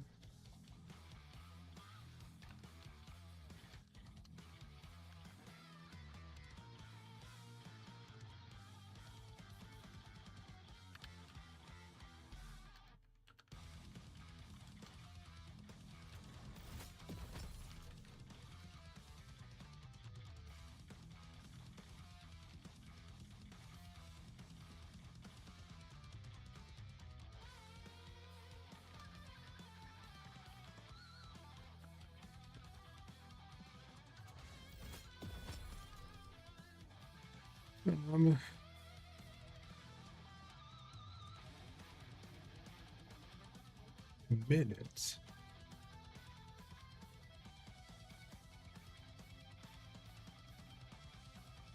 Oh, minutes. That should be 15.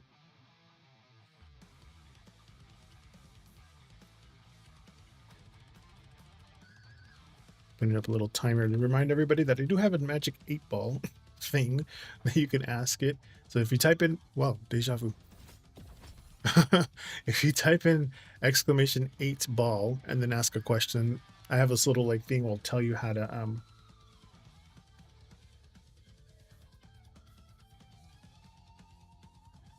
it'll do it every 15 minutes.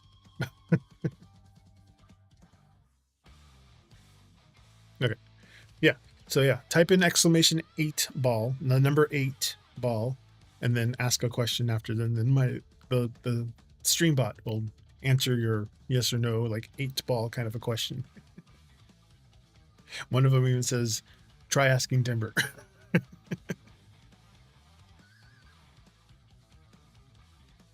Yeah, like that. Exclamation 8-ball, and then ask a question right after it. No, he was just saying yes, like I'm here. But apparently I have it on Lumia stream too. I didn't realize I had one on Lumia stream. I thought I just was the chat commands.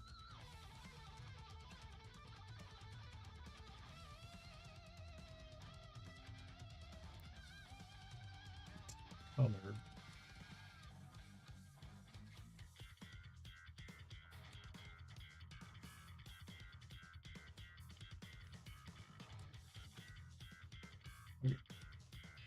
There you go. Oh, that's why. YouTube. I forgot to reset the YouTube one. I have 4 screens here. I have the chat one, my game one, monitor, computer monitor, and then I have a laptop or iPad here. Okay, I disabled the 8-ball on Lumia stream so you don't get 2 answers. See? Yeah, like that.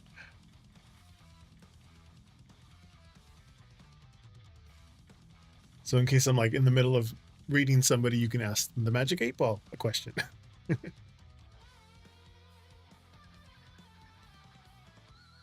I even got some of my free emojis that you can use when you follow. I have them as the little emote on the back on the end of it. I was trying to think of what I can do to be a little more interactive with everybody. Oh, thank you for the follow. Oh, I need to expand that. Here we go, Zeus Cam. Zeus Cam. Zeus gets his treat.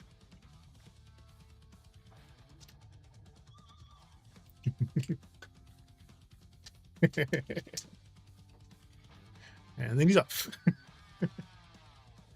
Another thing I added to it too. And again, thank you for the follow. Because I thought I was only able to. Thank you. Yeah, I thought I was only able to do it with the my husband's Mac, because he has Apple. I have a PC down here, but I went up to his office last week, the week before, and was able to get a Zeus Cam because you can connect iPhones to his computer a lot more seamlessly. Here I have so many cords going. Hi, Aaron. Welcome in. What are rocket teats?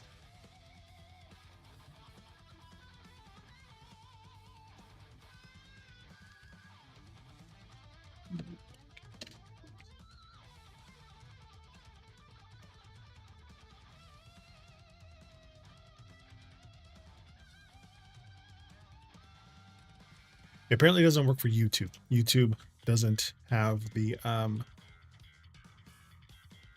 you can't see the Twitch emotes on YouTube.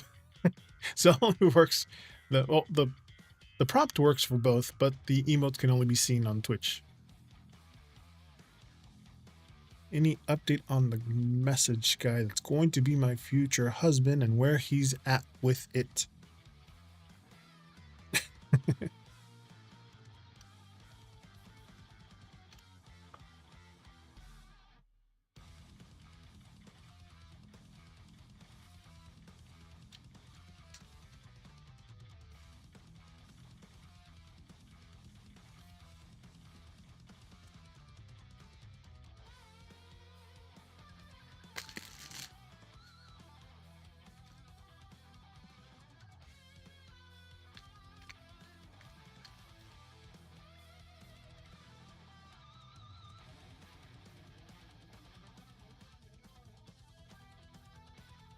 Oh, look, eccentricity. Jeez,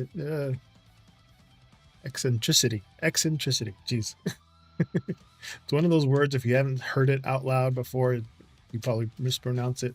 Like I would. Eccentricity.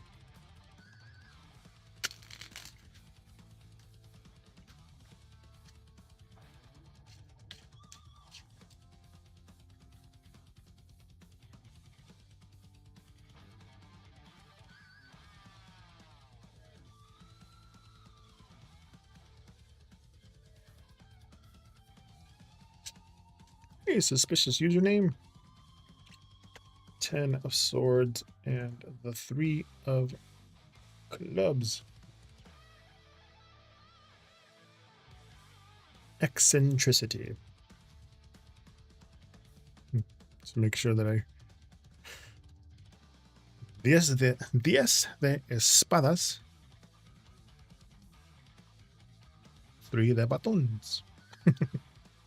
Swords and clubs. This is the Spanish suited deck here. And the artwork almost matches it. So that's why I picked this one, the Oracle of Radiant Sun, to be the oracle for this one. But eccentricity, it's about standing out. You know, this is some unexpected timing. Thank you. From Halo Taco. And some stickers. The Ten of Swords, it's about turning the page, you know, or ending a very long delay. The Three of Clubs, it's like looking out in the horizon, you know, this long distance communication, you know, the plans that are in motion. But eccentricity, like this whole situation, and like the way the message comes through is going to be anything but like ordinary. It's going to be very unique, like unexpected twist in the timing here. The Ten of Swords, it's very whimsical. But yeah, the Ten of Swords, that long period of waiting or like feeling that everything's being blocked, it's coming to a very decisive end. So it's almost here. You're inching closer. The Three of Clubs, like the message or the energy is like en route, whatever the word is, en route. It's like traveling the distance and like waiting for this unique moment to land on your at your step. But stressing isn't going to help anything right now. It seems like the time lines here, just keep an open mind. That wait is wrapping up. It's moving forward in an unexpected way. You know, just kind of keep your eyes on the horizon and just be ready. Ever so close. Ever so close. Rocket Teats, he was next.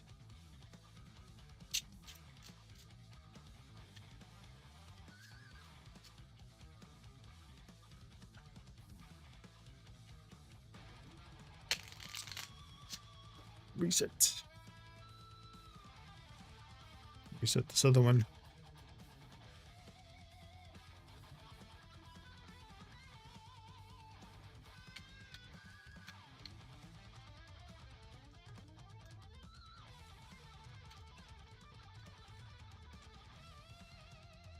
Absolutely.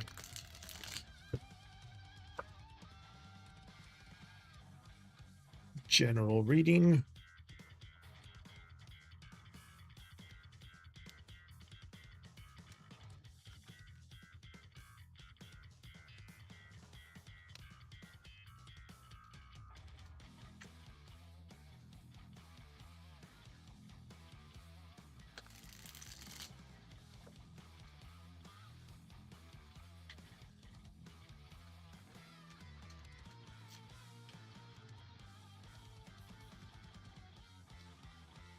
Protection. Protection. That is...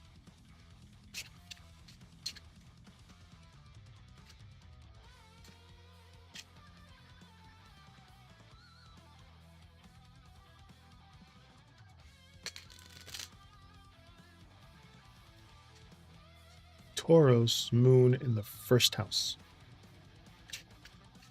Hey, Ace OGs. Welcome in. welcome in. 3 of espadas with the 4 of batons, swords and clubs. Since I'm using a Spanish suited deck instead of a French suited one.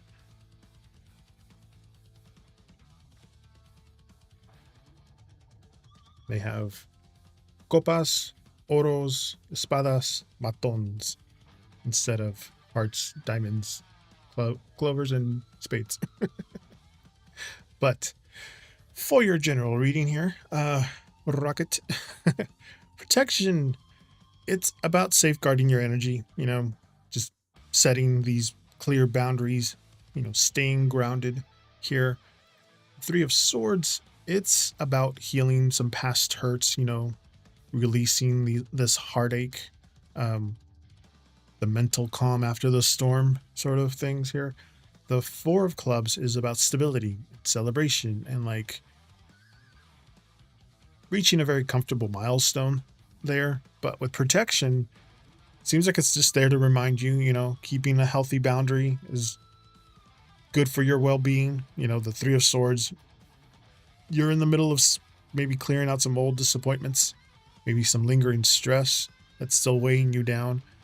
The 4 of Clubs, as you protect your peace and move past these heartaches, seems like you're going to be stepping into more stable, comfortable, more supportive space, where you can celebrate all of this progress that you've been making. But yeah, keep your boundaries strong. Don't let any of the old stress worry you, and stay persistent and present in your moment.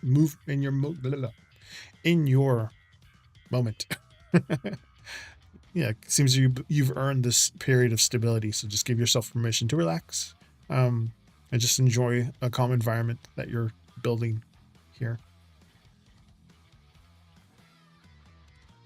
Oh, I'm sorry to hear that. 3 of Swords, I picked up on that. You're welcome. Reset. Suspicious.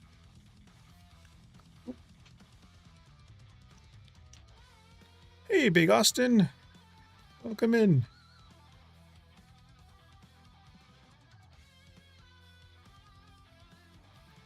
Hey, Pretty in Pink over on YouTube. I am dual streaming on Twitch and YouTube. How's it going?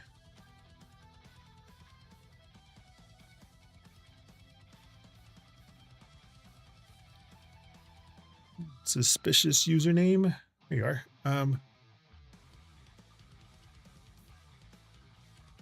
How is medical assistant going to go February of next year? I just became a CNA by the state, so going the next step up the ladder. It was supposed to be this August, but change of plans. The medical assistant program. Bigger question. I'll pull out the Oracle, using the Oracle of Radiant Sun tonight. Reset this deck. I forgot to reset it.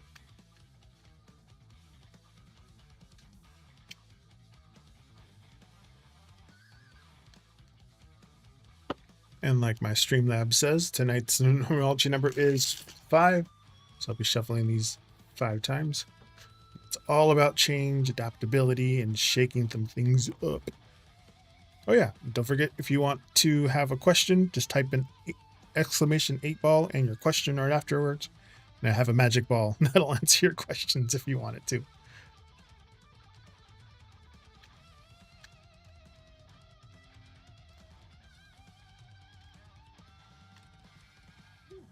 Did not fall, so I didn't go. M8 is hard work. The company is owned by a private equity company. All they care about is money. They push providers to see as many patients as possible, and they don't hire the staff needed to support it all. Yeah. Assertion with resourcefulness.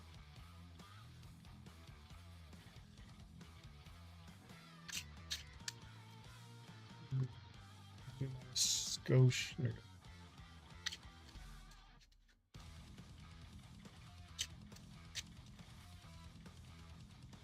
I keep seeing 555, 111. I catch it every single time.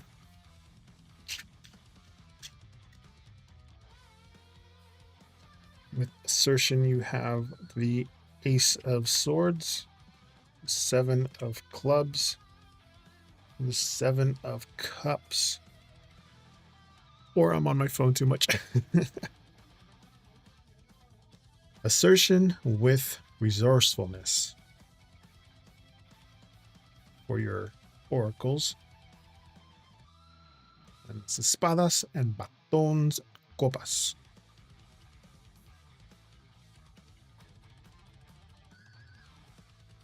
In the Spanish pseudonyms.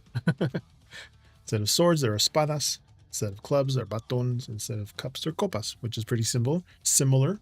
But assertion is like, taking very firm ownership, claiming your space here. Resourcefulness, it's utilizing those past skills, adapting very quickly. A lot of practical problem solving here when it comes to all of that. The 9-month program, their dad is like not going to help. Oops. Or watch our kids. Jeez. There's a guy at my work whose wife went through that program, and he was in this state and his wife was in the other state because it was closer to her parents, and they could take care of the kids because he was trying to earn the money while she was at school. They were very good together. They're still together. But yeah, that medical program take up a lot of your time. The Ace of Swords, a lot of sharp clarity, very decisive breakthrough. The 7 of Clubs, it's about overcoming these hurdles, and holding your position, firm. The 7 of Cups is just weighing your options. A lot of high potential here, kind of like organizing the big plans, but assertion with resourcefulness. It's like taking this qualification and like immediately applying it to this real world is like the baseline here for this program. It's gonna like all your previous efforts and all the work for you is going to be there. You'll be able to rely on it with this stuff. Ace of Swords, February, it's going to give you mental clarity, and like a focus start here. The 7s, like managing the program, I guess, and the schedules and everything that comes along with it. It's going to take some active effort. So hold your ground will pay off very quickly as you like get all these new learning skills, things like whatever it is that you do. It's going to make it a lot more smoother. But the schedule that you're in, don't look at it as a setback. Use all your background info that you've already done the work before as like a launching pad. Stay firm to your ambition. Lean into those skills that you already mastered. But February, when it comes, just be ready to take charge of this new program. I'm going RN after I have to really, really hunker down. Exactly. That's what they're hinting at. Be assertive with all the stuff that you already learned. You got this. All right, Aaron is next. I'll reset this.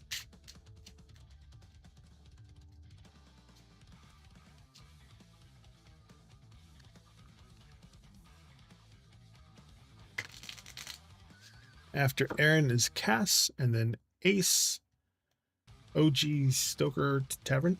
And then after Ace is Pretty in Pink, and then Big Austin. You're welcome, suspicious username.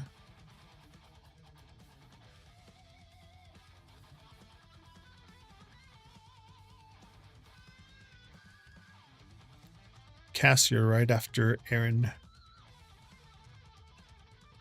thought I had a prompt for a command for that, for the list. Or it's what is it?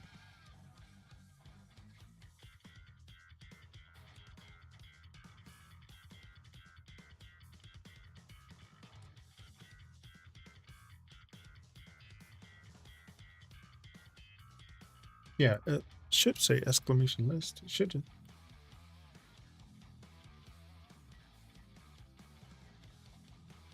Wonder why I didn't.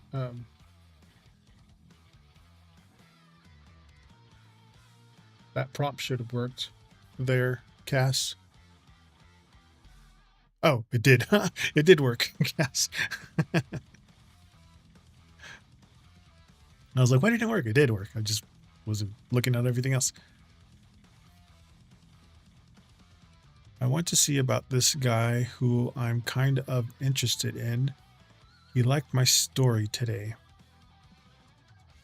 What's his vibe? Basically. Okay. Basically.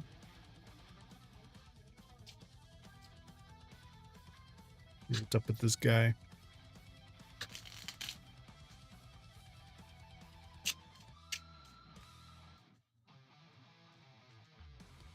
Got the King of Swords, Four of Cups,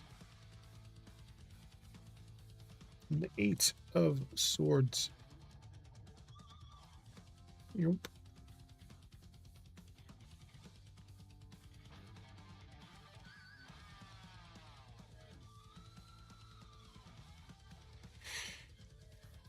He likes you too.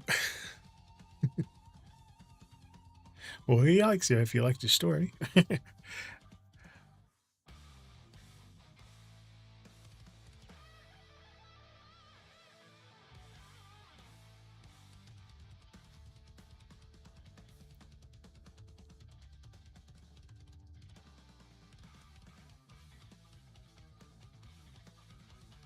Hmm.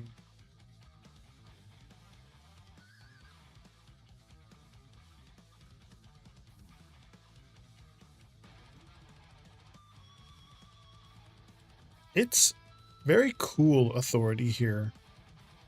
A lot of self-control, you know, watching, but very strategically. The Four of Cups, it's again playing it cool, holding back their emotions, very unbothered position. The Eight of Swords, he's like stuck in his head, overthinking a lot. Um, so he has this cool exterior, but he's overthinking a lot. You know, he's not just snooping. It's like he's watching with intent and composure. Like he likes to stay in control of his image and emotions, but here with these two, he's just acting unbothered and playing it cool on the outside. But the Eight of Swords, like he's under all that calm and controlled outside. He's actually in his head. He's overthinking. He's acting, or he's overthinking on how to act, you know, or just like waiting for the perfect time to say something. But he is remaining calm and collected, but he's definitely analyzing all this very closely. But let him figure out let him figure out of his overthinking, basically. Don't rush his process there. Yeah, I put him on the burner. The timing just seems off. I'm at a place now where I'm considering it. Oh, okay.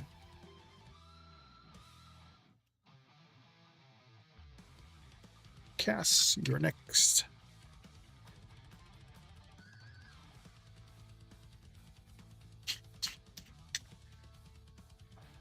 Yeah, if you guys want to know your position in your queue, just type in exclamation list, and Streamlabs will tell you which one, where you're at in the queue. Oops, let me reset this one. General reading.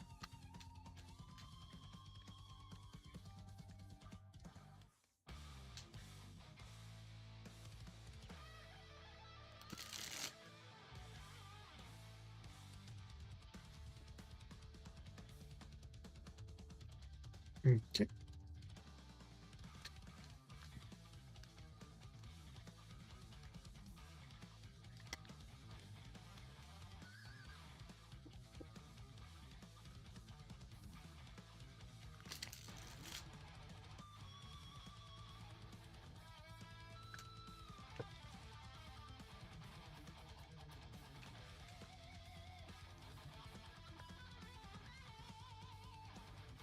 Protection. Protection.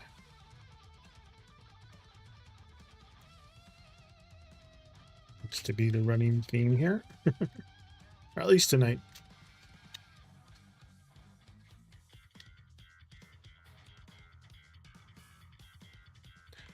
Hey there, Black Cat. Welcome in.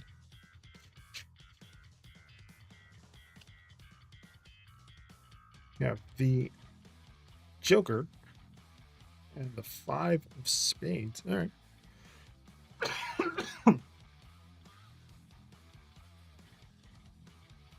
Or 5 of espadas. And remember, that's not the ace of coins. Otherwise, it would be a little 1 right here on the end. Like the picture shown, there's a little 1. That's the ace of coins, but this is the Joker. Yeah, protection is shielding your energy, you know, maintaining this healthy boundary, staying grounded. Joker, unpredictable, plot twist, wild cards, fresh starts too. The 5 of swords, it's like releasing drama or like picking your battles, walking away from any kind of pointless stress there. With protection, it's almost like urging you to keep a very strong filter on like what you let in into your space. The Joker in here, there is like some unpredictable or like unexpected energy here swirling.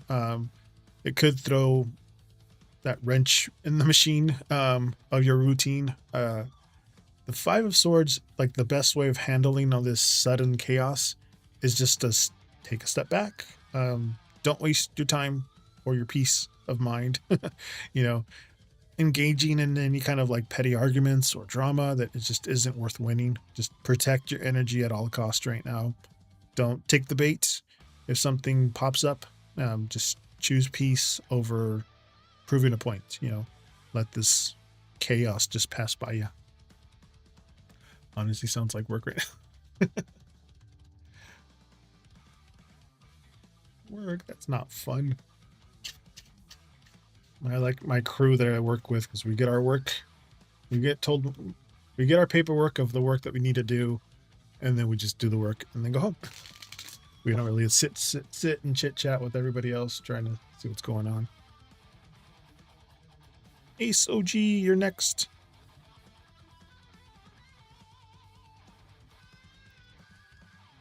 What do you know about Anubis? I do not know.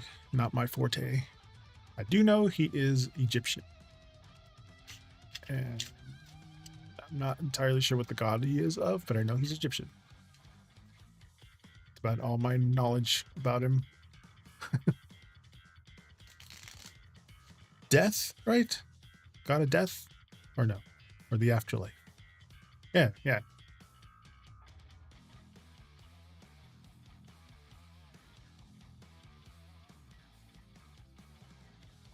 Ace, OG, Stoker, Tavern, you are next.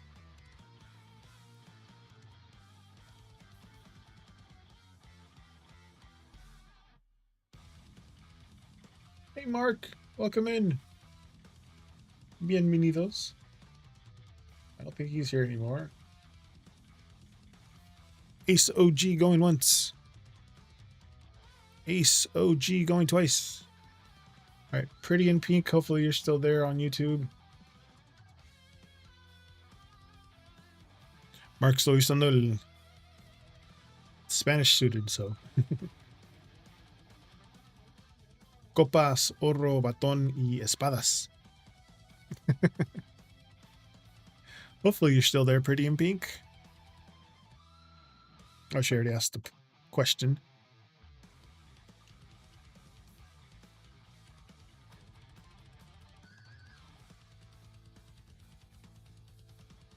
What are my boyfriend's current feelings and next actions towards me? Hopefully, apostrophe S and not plural S. I'm assuming apostrophe S. This one. They're pretty in pink over on YouTube.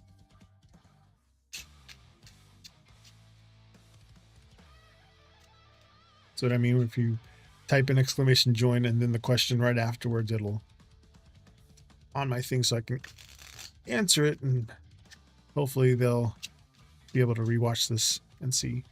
This is for Pretty in Pink over on YouTube. The 2 of Cups, 3 of Coins, and the 8 of Swords.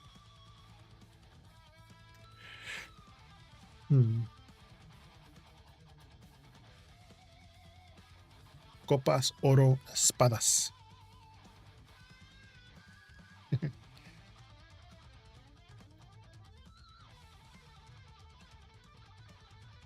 España set up primero. The Spain's were first because this was a military game, and then the French added the queen. Los franceses ponieron la dama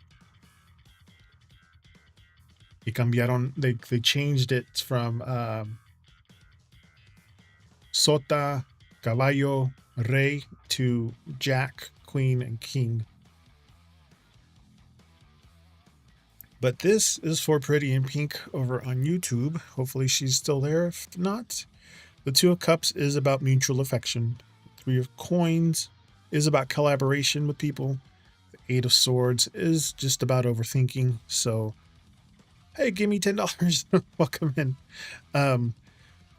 But Pretty in Pink over on YouTube. The 2 of Coins, it's like this is like his baseline feelings. They are warm and loving and focused on trying to make a connection. The 3 of Coins, like his intention is to like work together with you, just build something more supportive here. But the 8 of Swords, it's like that mental friction in his actions. Like he's stuck in his own head. He's just overthinking a lot of situations, feeling very hesitant, about how to express himself maybe, or just how to take the next steps. But at his core, they're there. The efforts and everything is there. Just there's a lot of awkwardness and overthinking. It's making you doubt this connection, but give him a little bit of room to just clear his head. But just make sure that you keep this communication open and just very easy to be collaborative with him. There's a lot of overthinking. So warm connection, wants to work with you, but he's overthinking a lot. Big Austin, you're next.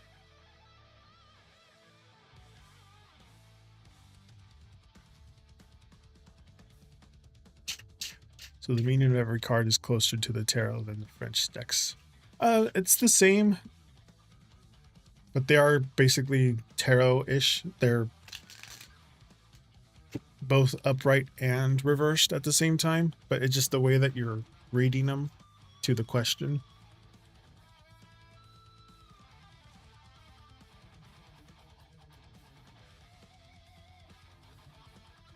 Big Austin, are you there?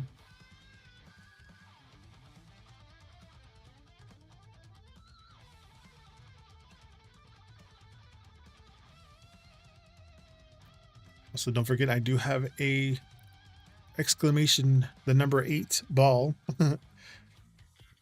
Type in that and then your question, and I have a magic 8 ball that will answer your questions.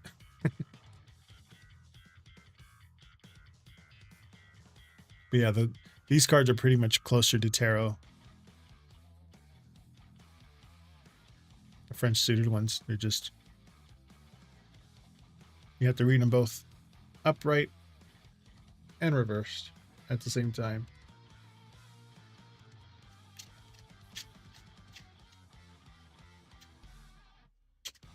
Big Austin, you there? Big Austin? Big Austin going once. Big Austin going twice. All right. $10.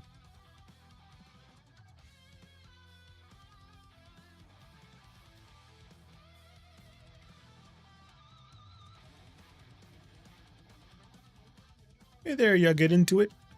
Welcome in. Give me $10. Hello there. Welcome in. I'm not asking for $10. That's just the guys. I don't know. Let's do a fun read. The current song playing is by Fortnite.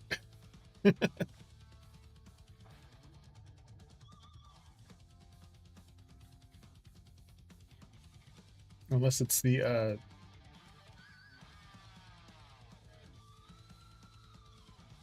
shadow background music. I think that's what it was.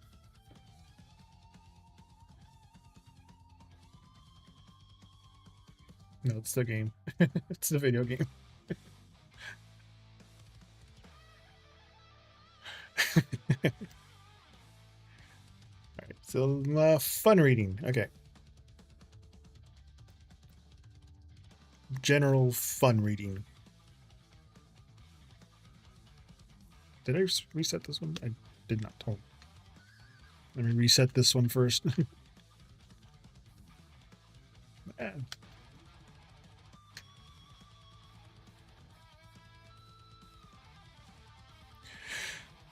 Si no son ratos de tiempo de sobra. Love chisme. Always in for the gossip. All right. General fun reading for give me $10.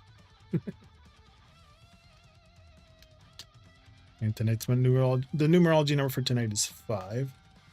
And shuffling these 5 times.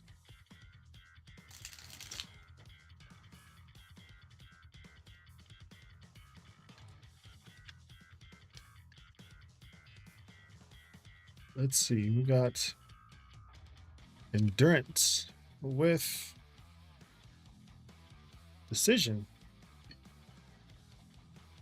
Endurance with decision.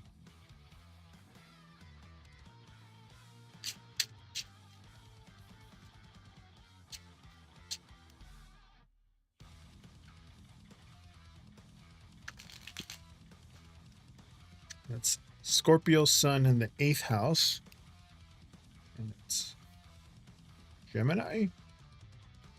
Mars in the 3rd house. I think that's Gemini.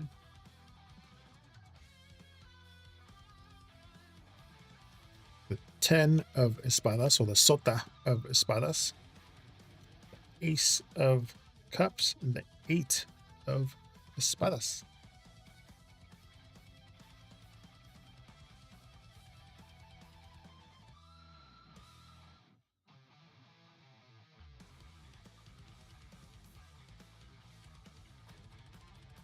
Sota is like squire, so it's like squire, knight, king instead of jack, queen, and king.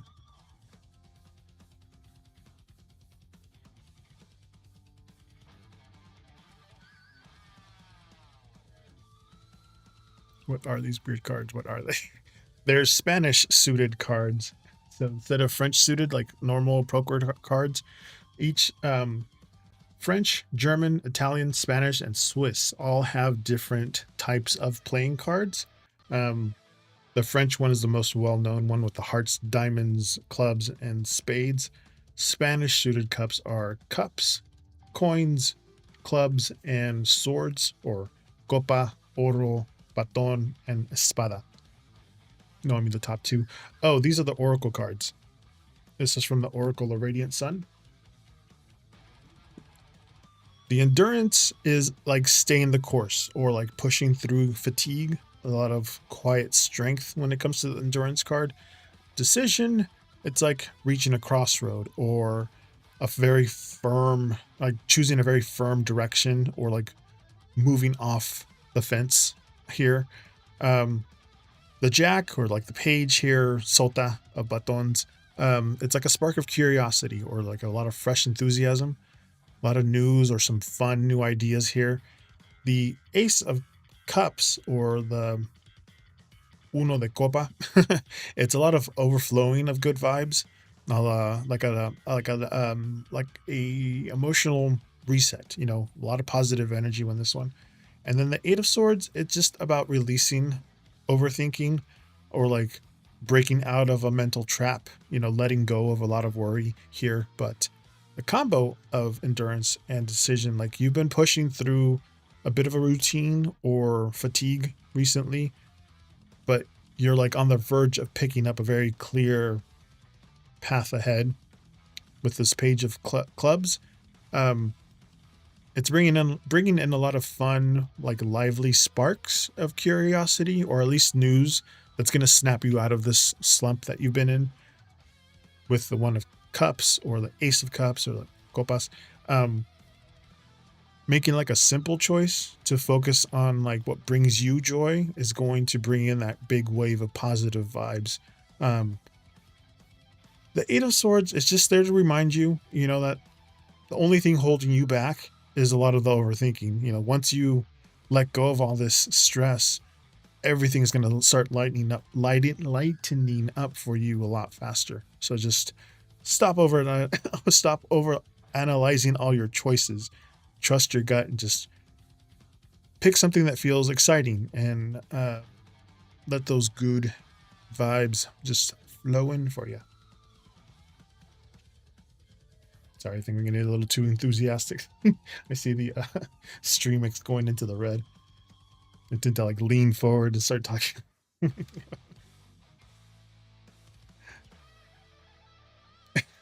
Like I just told you.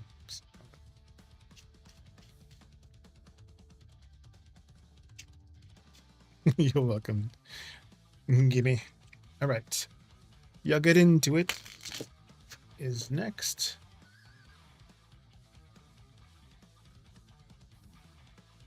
Reset that one. Hello there.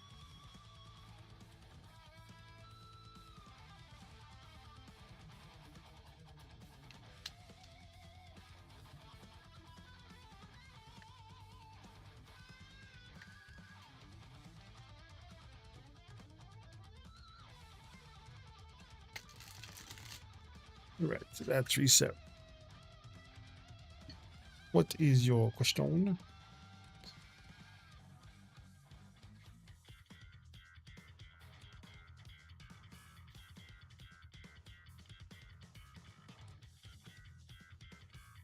While we wait for you, get into it.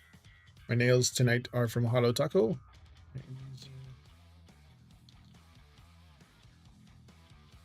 Her new collection just came out, Sweet in the Pot. This one.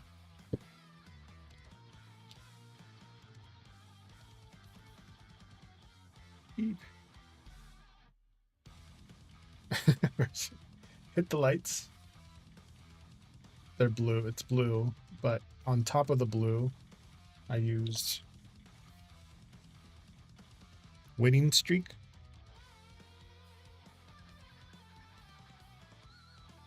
And that one's more of a better representation of it. And then little stickers that I used. Oh.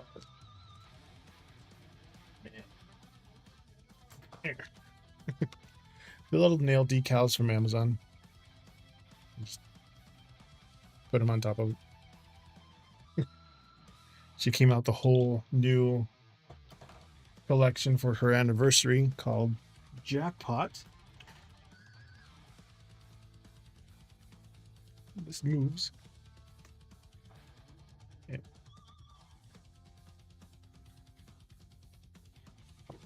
And with that collection, we came with a whole new playing card. So I'll be using this tomorrow. They're holographic playing cards from Holo Taco. There you are. So life's been pretty rough for a few years. Just graduated in May and college didn't go as planned. And post-grad has been somewhat hard. It's making me lose hope in my dreams and manifestations. Any encouragement and clarity from my spirit team will be greatly appreciated. Absolutely. Reset this one. No, I have not. And reset this one.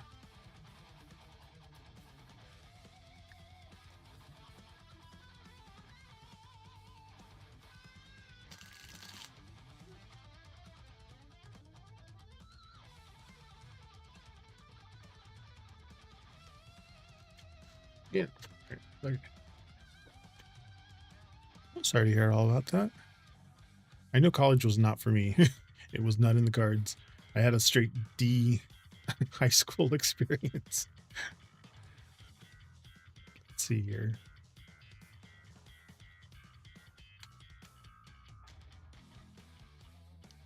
Tonight's numerology number is 5, so I'm shuffling these 5 times.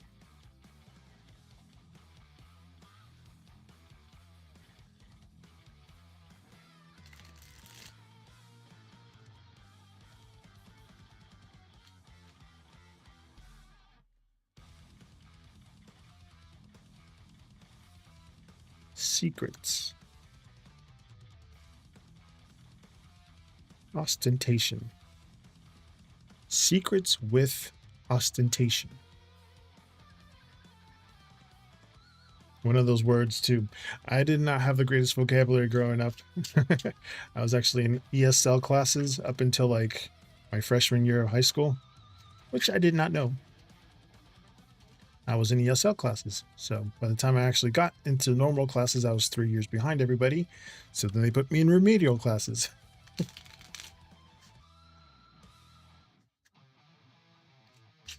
A lot of the learning that I have done has been after school.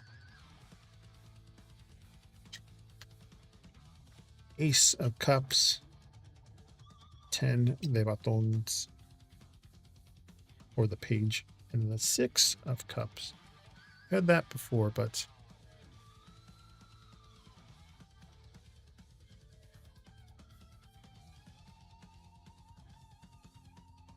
this is the sota of, or the squire, squire. We have squire, knight, and king on these. Basically the jack.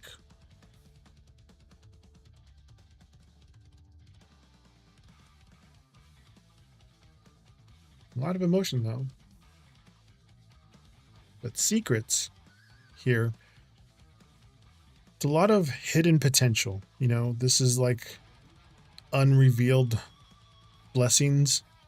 You know, ostentation is those outer displays, this comparison, kind of focusing on the surface versus your inner self. Ace of Cups here, it's about emotional renewal. This is like new beginnings. A lot of overflowing of hope and like spiritual peace here. The Jack or Page, Sota here of clubs. There's a lot of new passion, and a lot of like spark of inspiration here. A lot of eagerness with this card.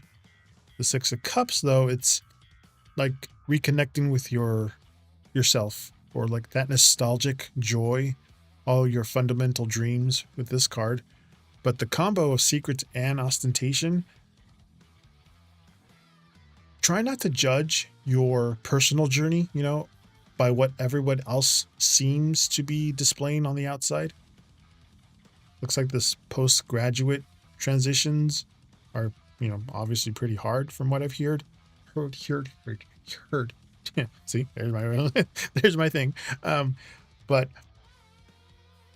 like your path and potential are like quietly being built behind the scenes right now. Like the Ace of Cups. It is a very good message of spiritual renewal. You know, your seems like your capacity to like manifest isn't completely gone. It's just kind of being resetted, you know. The Page of clubs, with the 6 of clubs. No, 6 clubs. No, cups. Jeez. Cups. Clubs, cups, coins. A lot of C words here. You're just being like called to reconnect with your original, your core passion, you know, what whatever inspired your dreams in the first place, basically, just try to revisit what made you lit up before, before any of the expectations and the comparisons got in the way of with everything. But they're just saying to stop measuring your progress against any kind of external timelines or public displays of success. Give yourself some grace.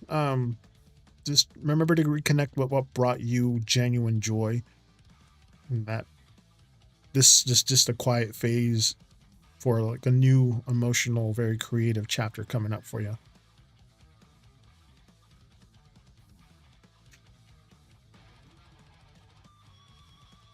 You know what I mean? Jelly bean.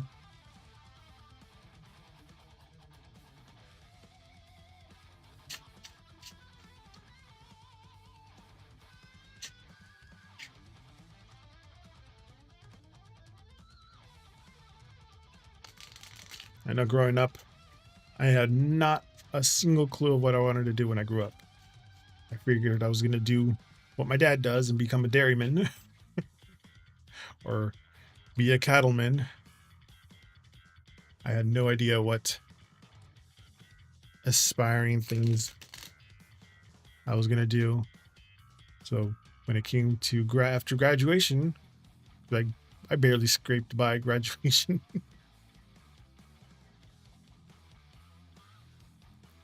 Yeah, it was very helpful. Thank you. Oh, you're welcome. Yeah, after graduation, I had no idea what to do. I was like, because the guidance counselors, all they were pushing for is college, college, college. And I was like, then what?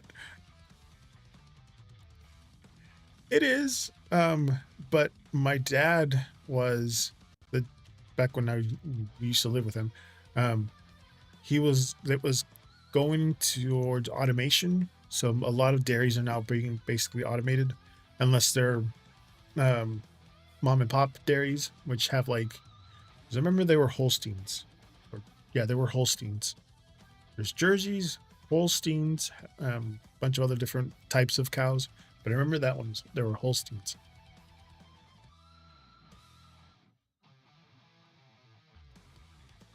Yeah, like I had no idea going into a trade was an option, and I didn't even realize that my dad's thing was considered a trade.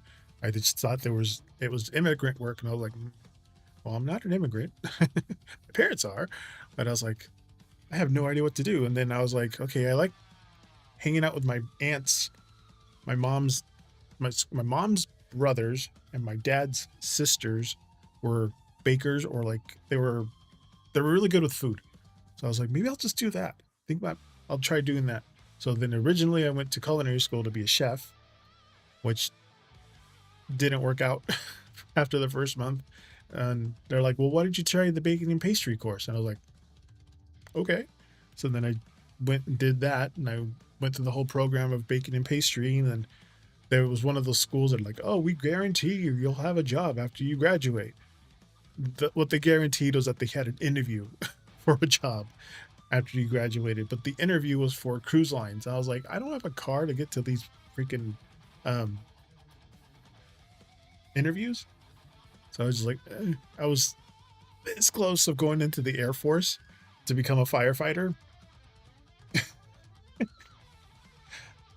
I was like, so I was in the Sea Cadets from age 10 to 21. I was in the Sea Cadet program, and I was doing this shadow training where like after you do like the watered down kind of a boot camp, and then you get to go on these trainings. And one of the trainings was at Traverse Air Force Base back in California, and I was able to shadow firefighters. I was like, that's not a bad gig. So I thought, since I couldn't find a job after culinary school, I was like, I'll just be a firefighter in the Air Force or something. F it.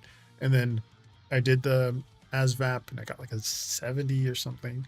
And then they're like, well, you're smart enough back then.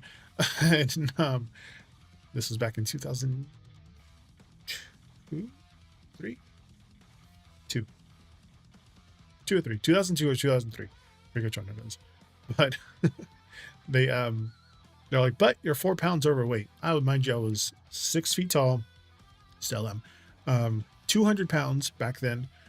Um, Still working my way there back there, but I was 4 pounds overweight, and they're like, "Come back when you lose 4 pounds." But they didn't know that I was in the Sea Cadets, and I knew about the delayed entry program, and that I didn't have to necessarily go to boot camp like right away. There was a delay that I could have lost the 4 pounds, but I didn't. I was like, you know what? I don't. Whatever. And so I went home, and on my way home, I saw a bakery that was a vegetarian restaurant, not necessarily a vegan, but they had mostly salads. And it's a bakery. I was like, pulled a little thingy, walked out, walked over there. I was like, hey, are you guys hiring for a baker? And they're like, oh yeah, ours is just about to retire. You can be her apprentice until she retires. I'm like, oh, all right, well there you go. It's those unexpected little things. I saw it going on the bus to the mall every single day, and then I just happened to look over that one time. It's a bakery. I'm a baker. I'm like, took the chance, took the leap, and I was there 6 months because they started cross training me to be everything else, like the not only the baker but the soup guy, the salad guy, the register, the bus boy. I'm like, I thought it was going to be a lot more creative than it was. Going to culinary school to be a baker was really fun because you had like the cake course, the bread course, the sugar courses. Did I say cake already? What else was there? Candy. The last one was candy. And so they teach you the fundamentals of everything, and then they give you and they give you the leeway to do whatever you want afterwards, because they'll teach you the fundamentals, and then you kind of get creative with it, and then they give you an assignment. Like the final assignment to our cake class was a wedding cake, so we had to do wedding cakes as a final for cake class in the baking and pastry thing. They made you do a lot of it. Not too much work, but in the restaurant, yeah, they made me do a lot more work than what I was originally hired for. So I'm like, am I going to get paid more for this? And they're like, no. And I was like, well, I'm out. I knew my worth. I knew the little $7 an hour, maybe if it was that, maybe it was like $6.50 an hour, wasn't worth it.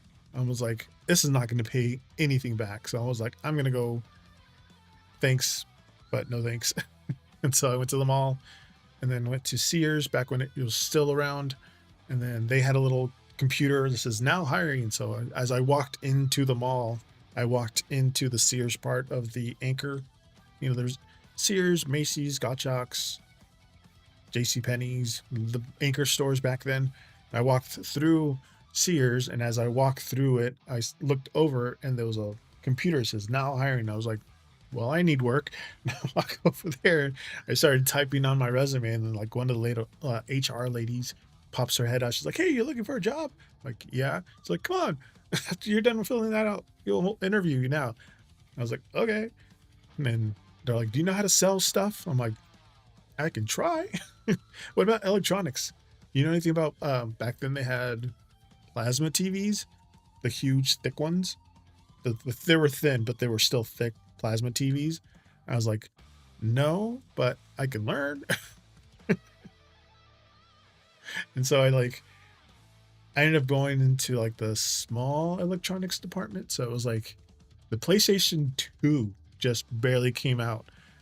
This was how far back I was working back then at Sears. It just came out, and I opened up. I was 18, dumb, and needed money, so I opened up a Sears MasterCard, a Sears regular Sears card, and a Sears appliance card. Maxed them out with them as soon as I got them. I was paying for my PlayStation 2 for like 6-7 years. Hey, Adriana, welcome in.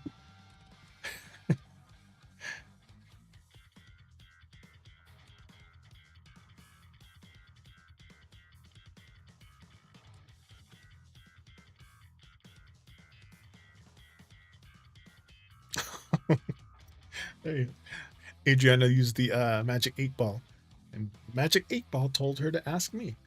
So, Adriana, there you go.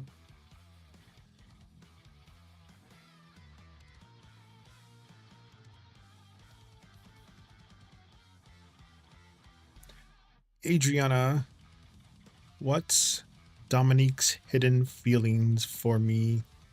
He is not expressing.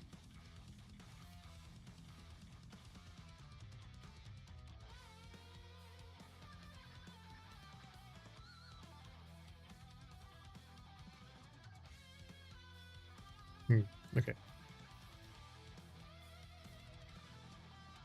Yes, definitely learning moments. Gotta take that leap of faith sometimes and just go with it. All the little things that happened along the way ended up putting me where I'm at right now, reading cards for free for everybody on my weekends off because I have a union job that pays pretty well. Ooh. All right. First one is the King of Cups, or Rey de Copas. The Four of Batons, or the Four of Clubs. Uno de Baton, or Uno, or Ace of Clubs.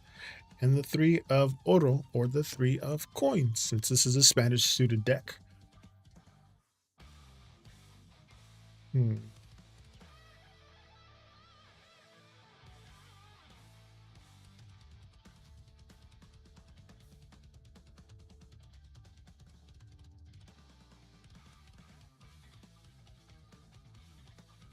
Copas, Baton, Oro. Cups, Wands, Coins. But the King of Cups here, Adriana, um, there's a lot of deep emotional maturity here. There's a very like strong care, or like holding feelings like beneath a very calm surface. The Four of Clubs is about stability and comfort. The Ace of Clubs is like a fresh spark and like some underlying passion and some interest. The Three of Coins is about teamwork and like wanting to build something meaningful. The mutual effort here. Um, the King of Cups,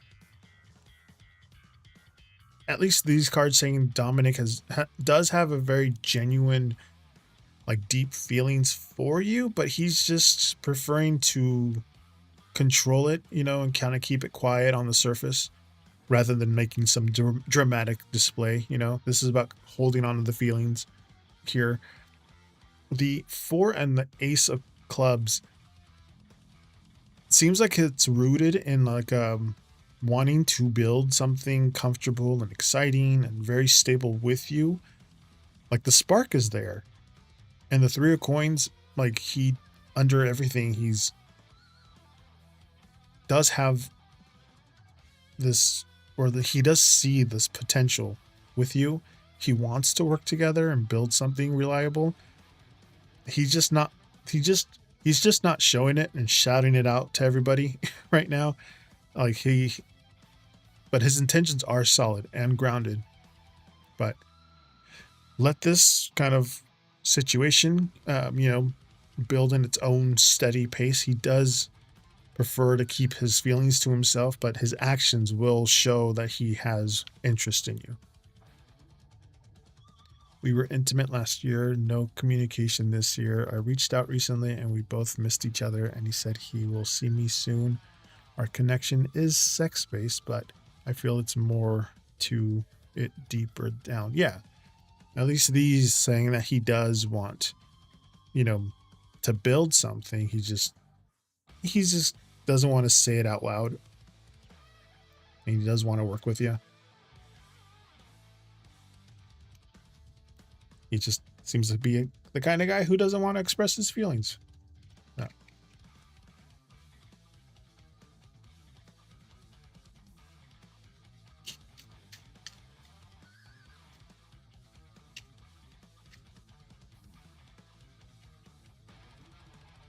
It does. It's that Three of coins. He thinks about working with you. It just isn't the kind of guy who expresses it very well. Sounds like my brother. He's a Cancer sign, so he has a very hard looking exterior shell, but he's a very softy on the inside.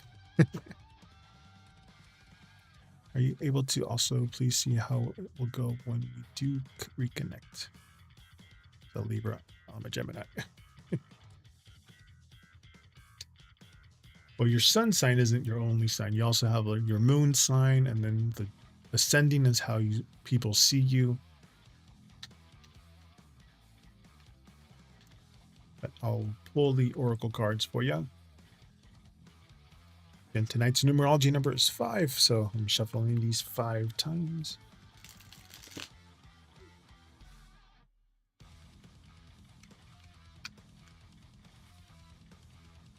If it's not too busy, I will pull 2. So you have flirtation with versatility.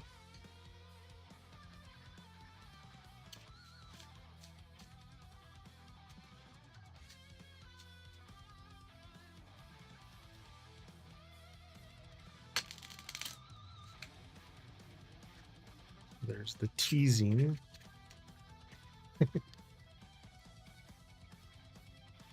5 of espadas, 6 of copas, and the 3 of copas.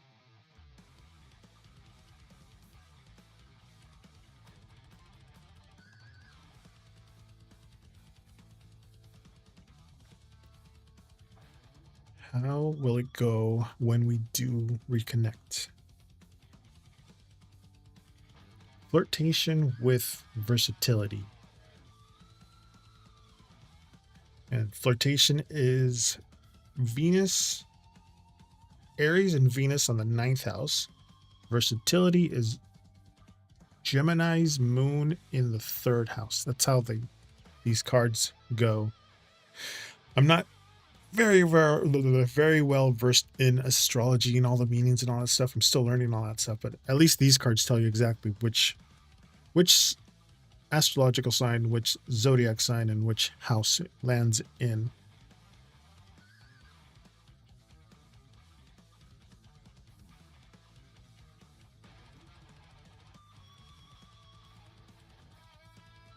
But flirtation is very flirty, very playful.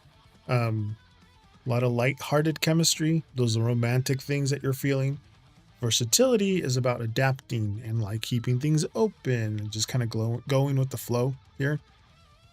The 5 of Swords is releasing these old tensions or like dropping the defenses. 6 of Cups is about familiarity, this nostalgia, the stuff that you were talking about last year. Those are the sweet memories, a lot of easy comfort. And the 3 of Cups is celebration and like a joyful reunion. This is about sharing the happiness that you two had. Reminiscing of it goes along with the nostalgia. But flirtation with versatility, like the vibe will be light and fun and easygoing. It'll help you both adjust without any kind of pressure. Thank you. With 5 of Swords, any kind of like lingering like awkwardness, or like the guards will drop pretty fast as long as you both choose to leave all these old stresses in the past. The 6 and the 3 of Cups, they're very warm, like a joyful reunion. It'll feel comfortable and familiar and full of laughs when you do, but with him, keep things light and playful, especially when you meet up. If you had any kind of misunderstandings in the past, leave those at the door.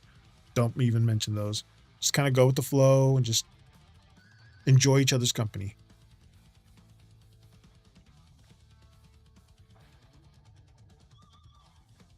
Again, I'm here Fridays and Saturdays, 5 p.m. to 9 p.m.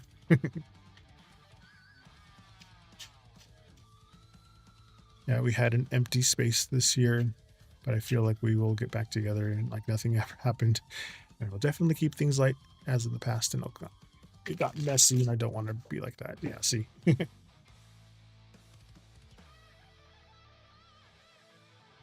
Any new followers? Get this Zeus scam. My dog, he gets a treat every time. Get a new follower or subscriber. I added that this week. How do people see Gemini risings? That's me. I'm a Gemini rising.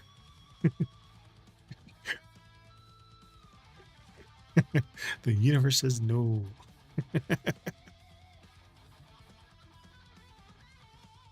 But to answer you got into it.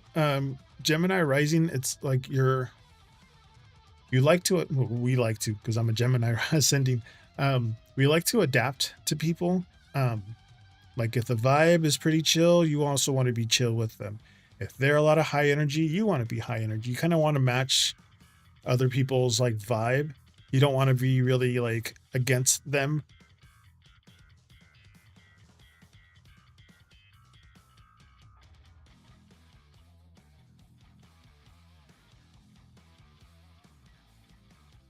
Oh, you subscribed? Oh, thank you. Here, let's test out the Zeus cam.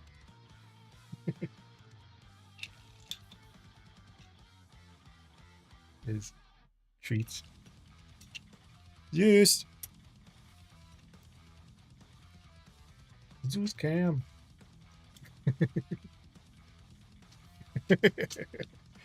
He's an old guy. He's going to be 11 next month. Zeus cam. What's the black circle stone next to the Libra? I don't know. Oh, this thing. This one? This is what they call the sorcerer's stone. It's numite or numite. It's one of the oldest rocks. It's like the dark version of labradorite because there's little tiny flecks of things in there. It's numite or numite. I got this one at the crystal shop. Pretty cool.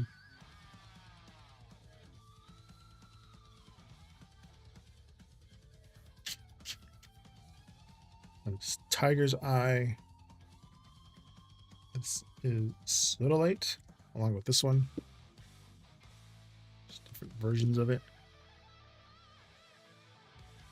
This is Adventurine. It's a little lighter than normal, but it's green. It's very, very light. I have an quartz one, but it's don't know where it's at. I think it's in my work backpack. Thank you. I'll be back tomorrow, 5 p.m. to 9 p.m.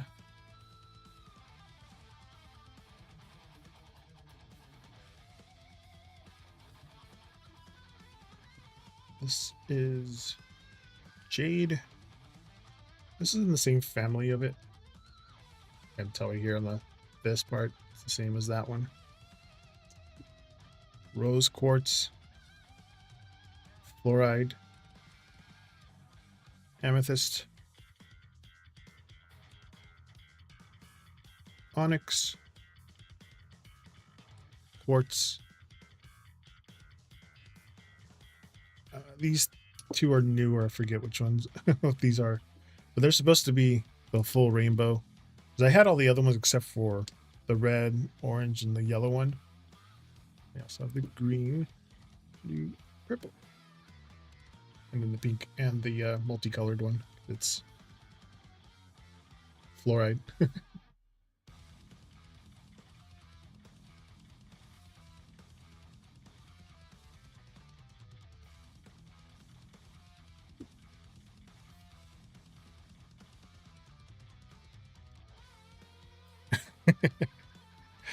Do we have some more too? That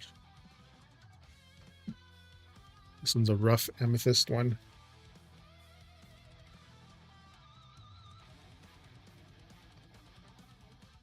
Then, oh, I have terminated quartz here. It has the little things inside them.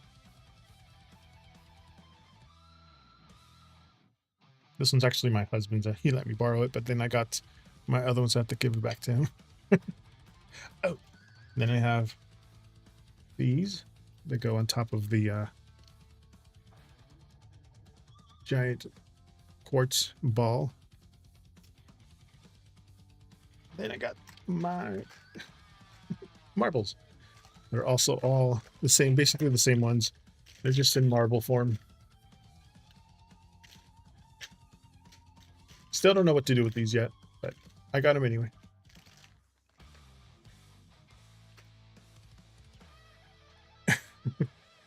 And then I have some more.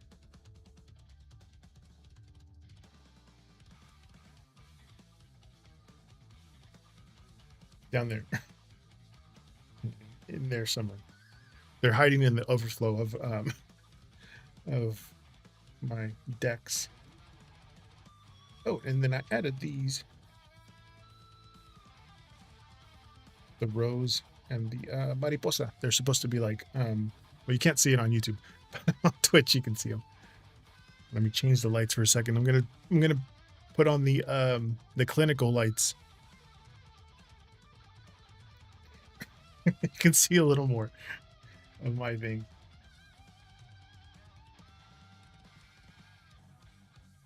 Oh, I'm over like 100 now. I have. Are you not even seeing the other shelf of them? That's where it should have stayed, right there. Not sure why I didn't do it that way, but yeah, all of these are tarot decks. The middle one's tarot. The outsides of them are oracle decks. These books have tarot cards in them, but I put them in bags, so they're here and here. They're bagged oracle cards, and then there's some here that are overflowing down, and there's some. This is an old poker deck. Then I got some more here and down here. Clinical lights. There you go. Warmer lights. I use this one from IKEA. So if you push the one, they have 2 buttons, but each button has a click, 2 clicks, and then a long press. So if I click this once, it goes to my regular streaming lights. This bottom one, if I click it once, it goes to the clinical white lights. And then push it twice, and it goes to the warmer lights. And if I hold it, it turns them all off. Except for the ones that are different lights. They're not smart, but and it's magnetic. Yeah, IKEA has them. We have one here in my room, one in his office, one for the family room, one for the living room, one from our bedroom. And in our bedroom, we have 2. I have my lights that are set, and then we have his lights that are set. Oh, and then we have one in the guest room too. I was like, what am I doing? Blue collar people with their expensive hobbies. Exactly. This is over time. I've been with my husband for 22 years, so this is like over a lot, over 2 decades of like picking little things here and there. Hi, Sophie's Tarot, welcome in. Yes, blue collar people with the union job pay well. Oops, forgot to. Oh, and I turned off the other one. There's turn on the studio lights. Nick, my other lights that make me not so red. They're called Govee Cube lights.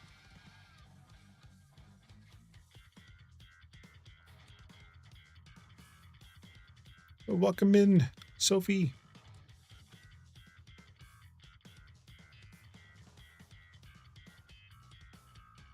Yeah, I thought at first I thought I was gonna go white collar, and then I went, that's not me. So then I went to culinary, and then that wasn't me. and I was about to go in the military. That wasn't me. So then I went to retail, and that still didn't feel like me until I got to the job that I'm in now, which they rarely hire, but I put in my bid for it and then was called back, and I've been doing the same thing I've been doing for 22 years now. But I do this on my days off. I have Fridays and Saturdays off, but that's the thing with my channel. Before, it had Tuesday, Wednesdays on, so I was on for Tuesdays and Wednesdays for a while, and then I got somebody with higher seniority took me off of my job, so then I had to go to another job, same job, different, same company, different job, that had Sunday, Mondays off. So then I was streaming on Sundays and Mondays. Then that job's description changed, and I didn't want to do that anymore. So then I went to the other job at night that had Fridays and Saturdays off. So that's why I'm on Fridays and Saturdays. Oh, thank you for the follow. Zeus Cam. Zeus, got another follow.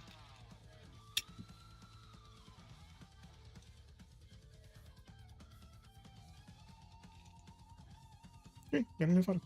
Here. Zeus.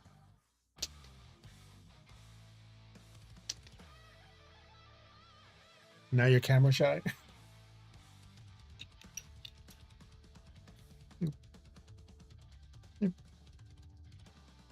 You're pretty dang it.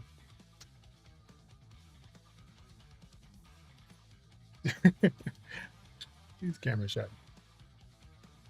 It's right here.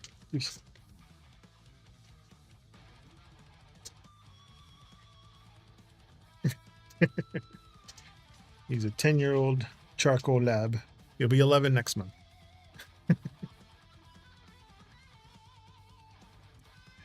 He wasn't camera shy before, but now he's like, no, I don't want it. We did have three. One of them was his mom, and the other one was a Rottweiler. We both lost them. We lost them both last year, pretty close together.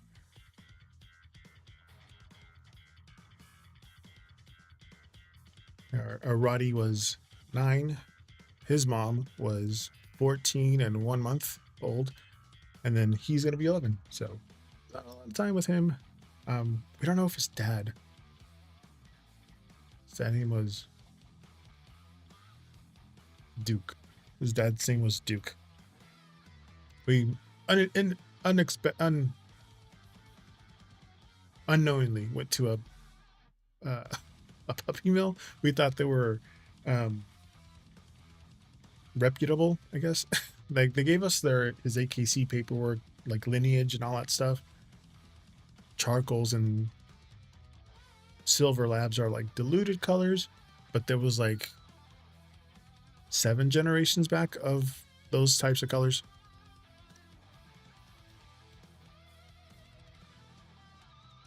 Yeah, we got his mom. We rescued his mom when she was 6, and then she passed away when she was 14. She had a really good retirement. She had like 50 puppies. Felt really bad when you first got her. But we had the Roddy, and then we had him. I can't say the Roddy's name because he's familiar with the name, his brother's name, so we can't. He gets really sad, but well, so do I. But we got them when they were 8 weeks old, so we had him for the longest. But now he is the spoiledest brat ever. We have I still have my 2002 half-door soft top Jeep Wrangler. We take the back part out and we put a like a mesh ish back to it, so it's like a mobile kennel to him. We go and get him.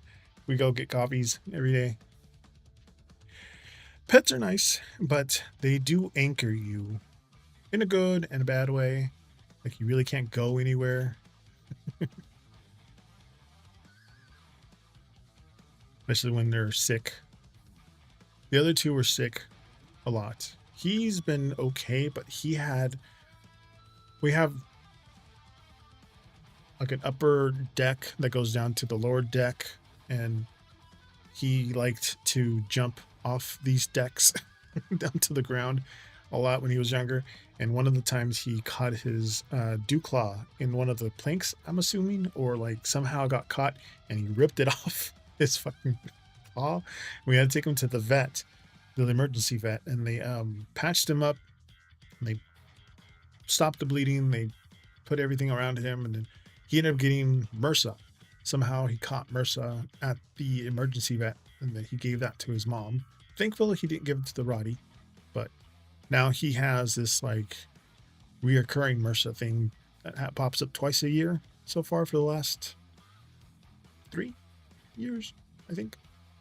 But yeah, when he has dog MRSA, because it doesn't transfer to humans, it's just strictly a version for dogs, I guess. So he can't be near dogs when he has a flare up, and he can't go hiking because then it ends up hurting him. And but he's right now green clear so far. It'll pop up again in August or September or October. Then it pops up again, pops up in the fall, and then it pops up in the spring. We love him, but we aren't going to get any more after it's gone. Because we want to travel the world. We want to go to places, see the world before it's gone. Before something catastrophic happens. Out there. Like I went to Mexico once when I was 3 years old. I went to visit family. Went to Canada a few times. It was fun. Went to the East Coast, but that's the extent. I never went to Hawaii. I've never went to Europe. We want to go to Europe. We want to go to the Mediterranean. We want to go to Australia. We want to go to all these Japan. We want to go to Japan. We want to travel, but we can't with him because we might have a flare up. We have to go to the dog dermatologist. Dogs have their own dermatologist. And there's only one dermatologist in this whole freaking state. Well, no, there's two. The one that's near us is about 3 hours away. And the other one is like 4 or 5 hours away. And she's like a farm vet.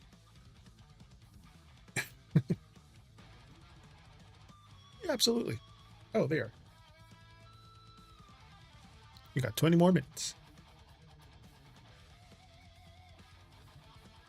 I do. I remember it by smell, though.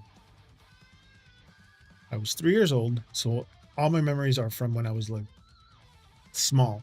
I remember the smell of Mexico still. It is rust, wet, dirt, and cow poop.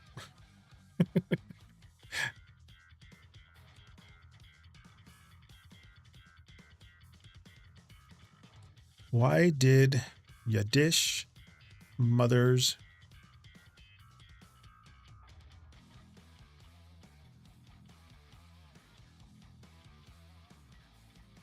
where is it, interrupt him when he was helping me with career advice? She told him to do something else, and that was the end of that. Sounds like probably living with her still.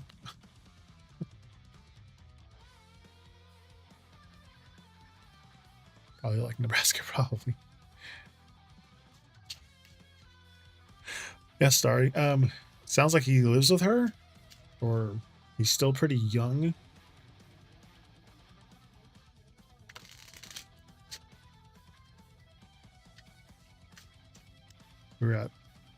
We were there at an event together.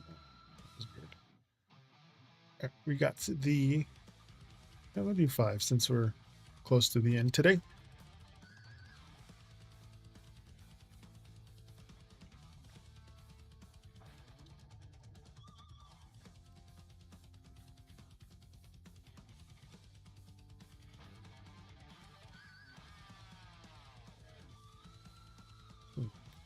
These are both jacks or knights, but in the Spanish suited cards they're caballos. So you have sotas, caballos, and reyes.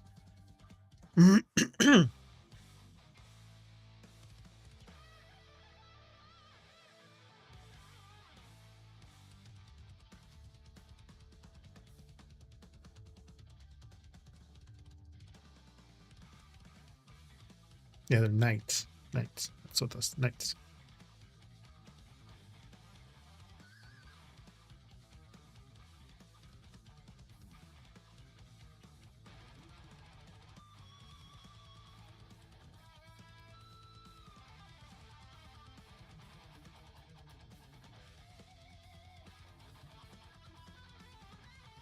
You have oros, batons, copas, and espadas.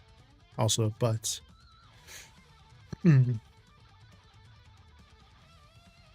this Knight of Cups, some good intentions. It's also like a helpful spirit, a lot of soft-hearted focus there. The Knight of Clubs is a like urgent action or a sudden disruption. The mom here. The Four of Clubs is about like household stability. This is about the family structure, the home matter stuff.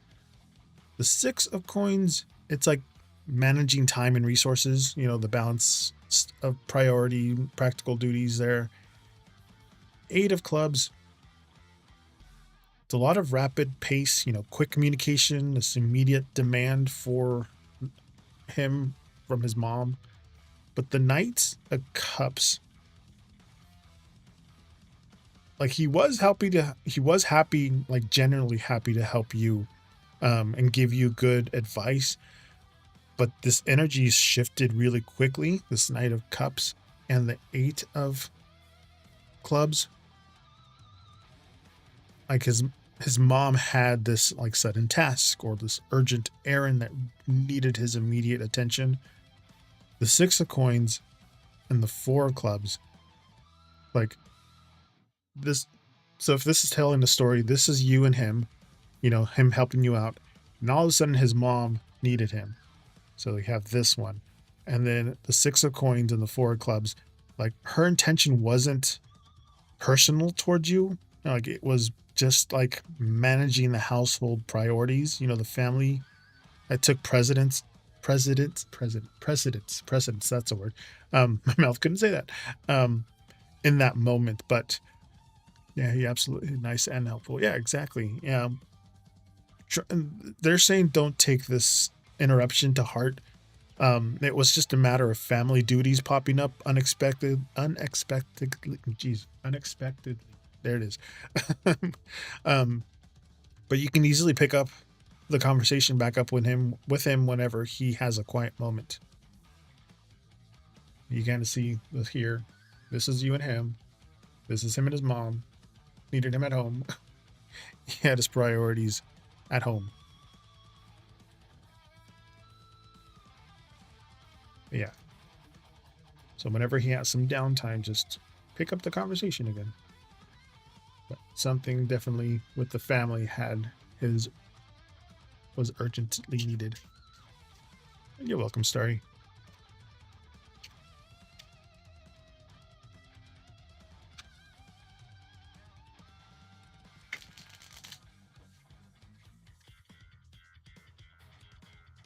Yeah, I added the exclamation 8 ball to the thing today. I was like, so if I'm busy doing a reading for somebody, the magic 8 ball can answer your questions. And sometimes I can pre-program some of the responses. So one of those responses was try asking Timber. Type in exclamation join. Oh, the 8 ball's just for fun. Something new to add to everything. I was gonna try to do a redeemable coin toss. I just didn't know how to do that. My husband came up with that idea of putting something in that chat to do while I'm busy focusing on the reading. So I was like, oh, what can I do? I'm like, oh yeah, Streamlabs had and Lumia Stream both have 8 ball, but with Streamlabs it's exclamation 8 ball, and with Lumia Stream it's just 8 ball. So I had to take the 8 ball out of Lumia Stream and just keep the exclamation 8 ball on Streamlabs. So that way you guys can both do it. See, look. Ask Timber by typing !join. I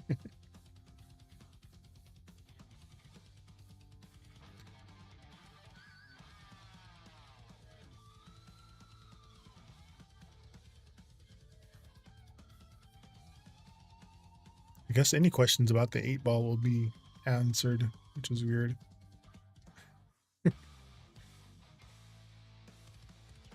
I was asking the 8-ball.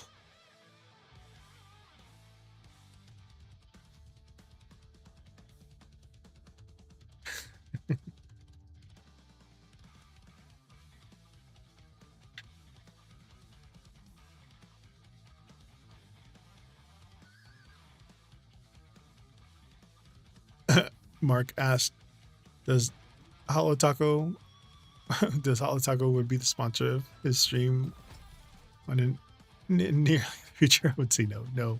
Yeah, no.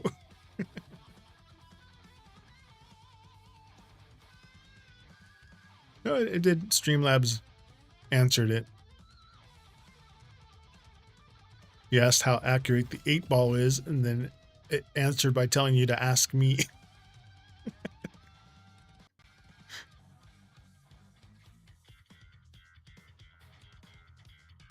Yeah, Holotaco probably won't be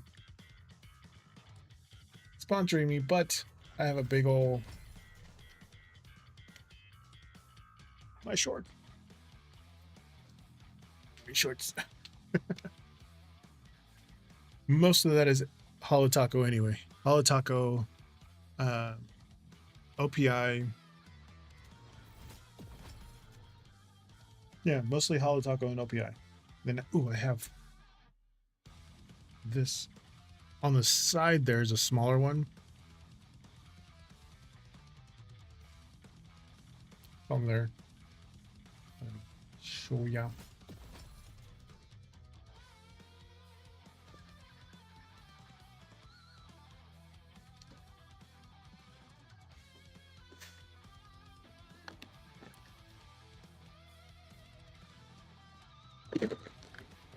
So, there's stamping plates. Like there's a little metal plate with a little tiny grooves in it. Put a little bit of nail polish, and then you have this like flat card that you scrape over, and then there's like a sticker that you pull over. It's called stamping, and then you can basically stamp this design. Oop. These designs. If there were stamps, you can do that with stamps, but I did at least with stickers. But you use stamping nail polish. All of these are stamping nail polishes. They have like pink, red, orange, yellow, green, blue, white, and silver. And then this is a deeper red, deeper orange, green, blue, deeper ones, black, and darker silver. And then these are even more deeper colors. Like goes into the plums and the deep reds and even darker ones, but kind of hard to see, and I don't want to. I'm gonna drop all of these. Right here, you can kind of see. There you go. They look the same, but they're actually very different. The reds all kind of look the same. The oranges all kind of look the same, but if you put them side by side,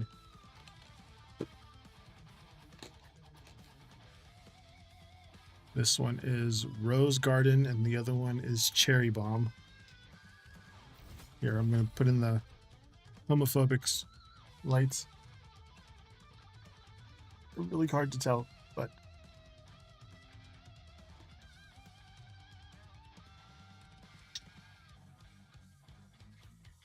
you can't really. They look very similar on camera, but this one's red. This one's a rosy red. This is a cherry red. And then this is called Shadow Chaser. So this is more of a magenta red. But they have... They're different colors. The oranges, I have TP Tipping and Marmalade. So this is almost like a neon orange. You can kind of see it here. Different kinds of oranges, but we put them closer together. They're pretty close. Greens, I have neon green, soft sage. Okay, you can tell the difference there. Limelight.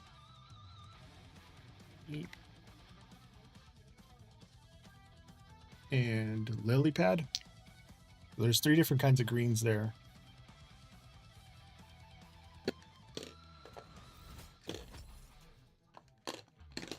Blues, I have a astronomical blue, or like baby blue. Teardrop. And shibori.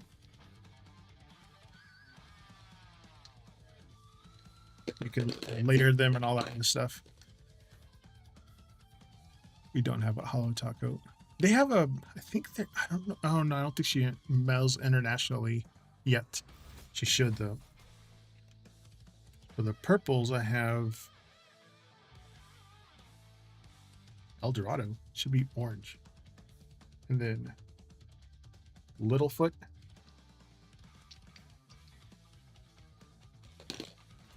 Then I have white, black, brown. But you use this thing, the stamp. It's like a little clear rubber thing. You got to work fast though to do the stamping. Then this is supposed to be like a yummy gummy, like almost a violet. And then the silver, smaller ones. Those are the stamping ones. I want to get like the basic colors for it. And these are all Sally Henson.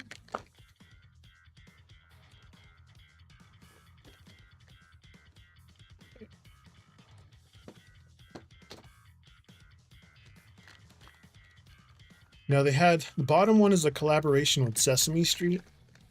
The middle ones are scented ones. They're the new syrup line. And then the top ones are the glow in the dark. You got the bottom ones are the Sesame Street collaboration.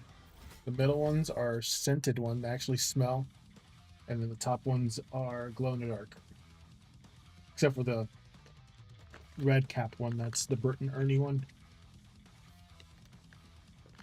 Bert and Ernie topper.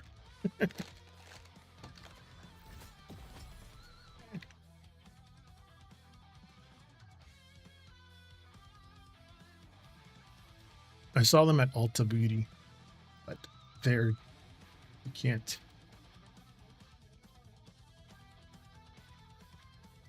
They're little, I'm gonna do the influencer thing.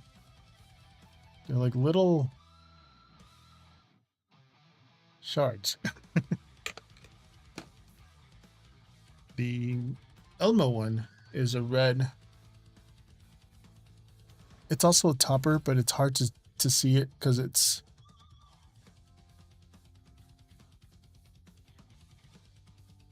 Jeez, this is supposed to be like auto-focused.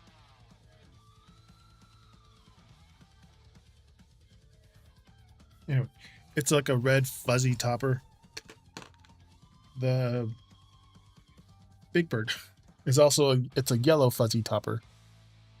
So it has a look like yellow fuzzies on them.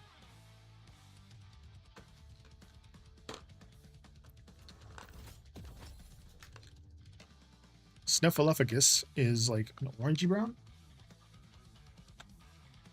Although it looks really orange on the screen. Oscar the Grouch is a green shiny one. There's like a reflective shine to it. Cookie Monster obviously is blue.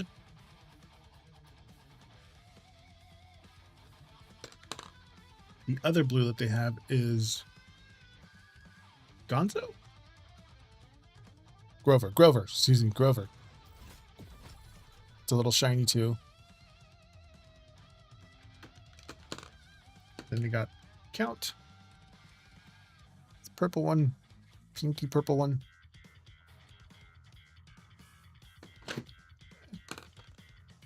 If I saw the I saw the collection at Ulta Beauty, and I was like, ooh.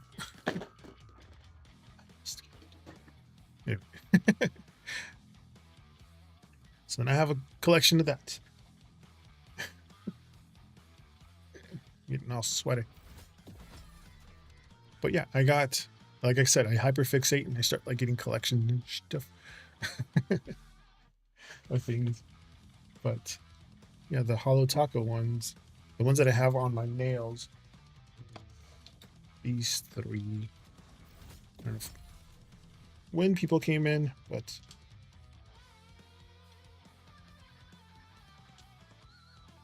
these three.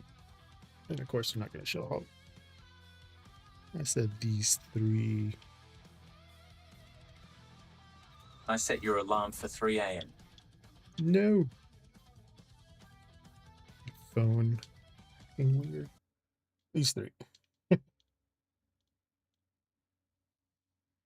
what I have on my hand. They lasted pretty well, pretty long. I put them on Tuesday. They've been on this whole time, so they last for a while, even if you're on working with your hands using Clorox wipes to clean things from your station. The other three are I was thinking about doing are more the red and black ones.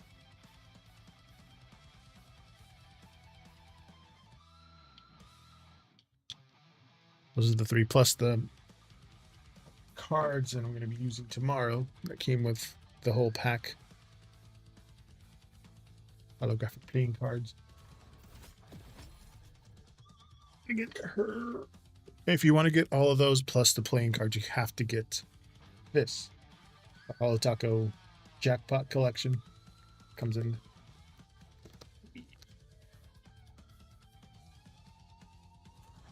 You get the Hollow Jackpot. Comes in here with the cards. The only way you get the cards is if you get this, which is why I got this, because I wanted the cards.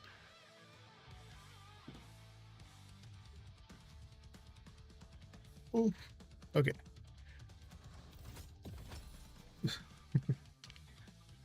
You're welcome, Pretty in Pink. I did give you the read. Hopefully you caught the reading.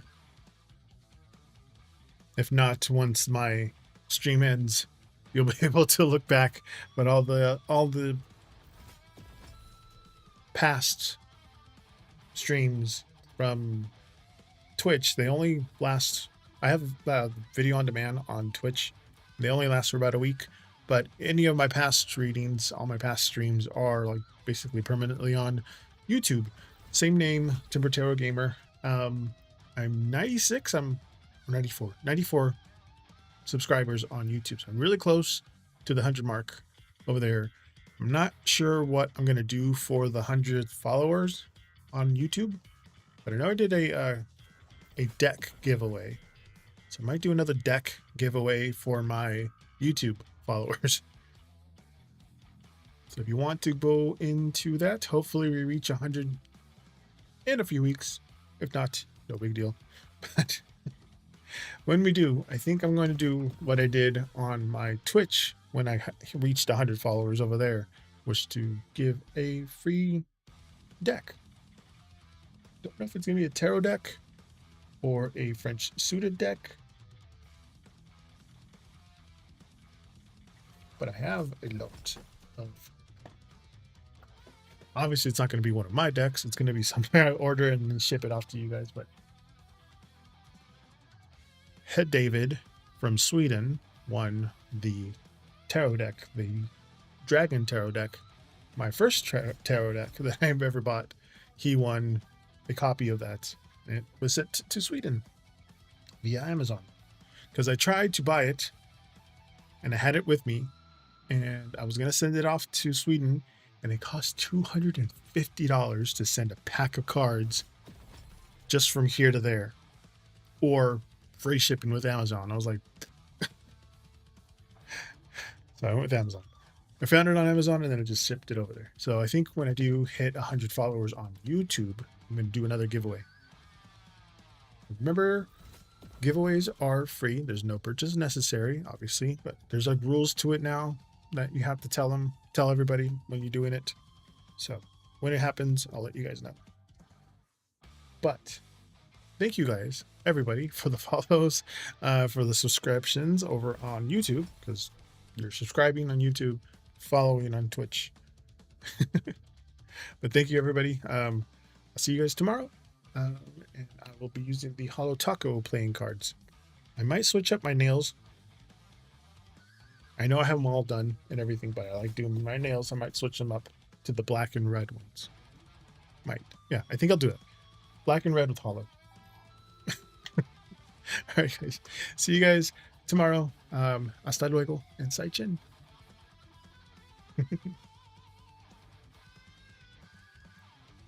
Hasta luego, Mark.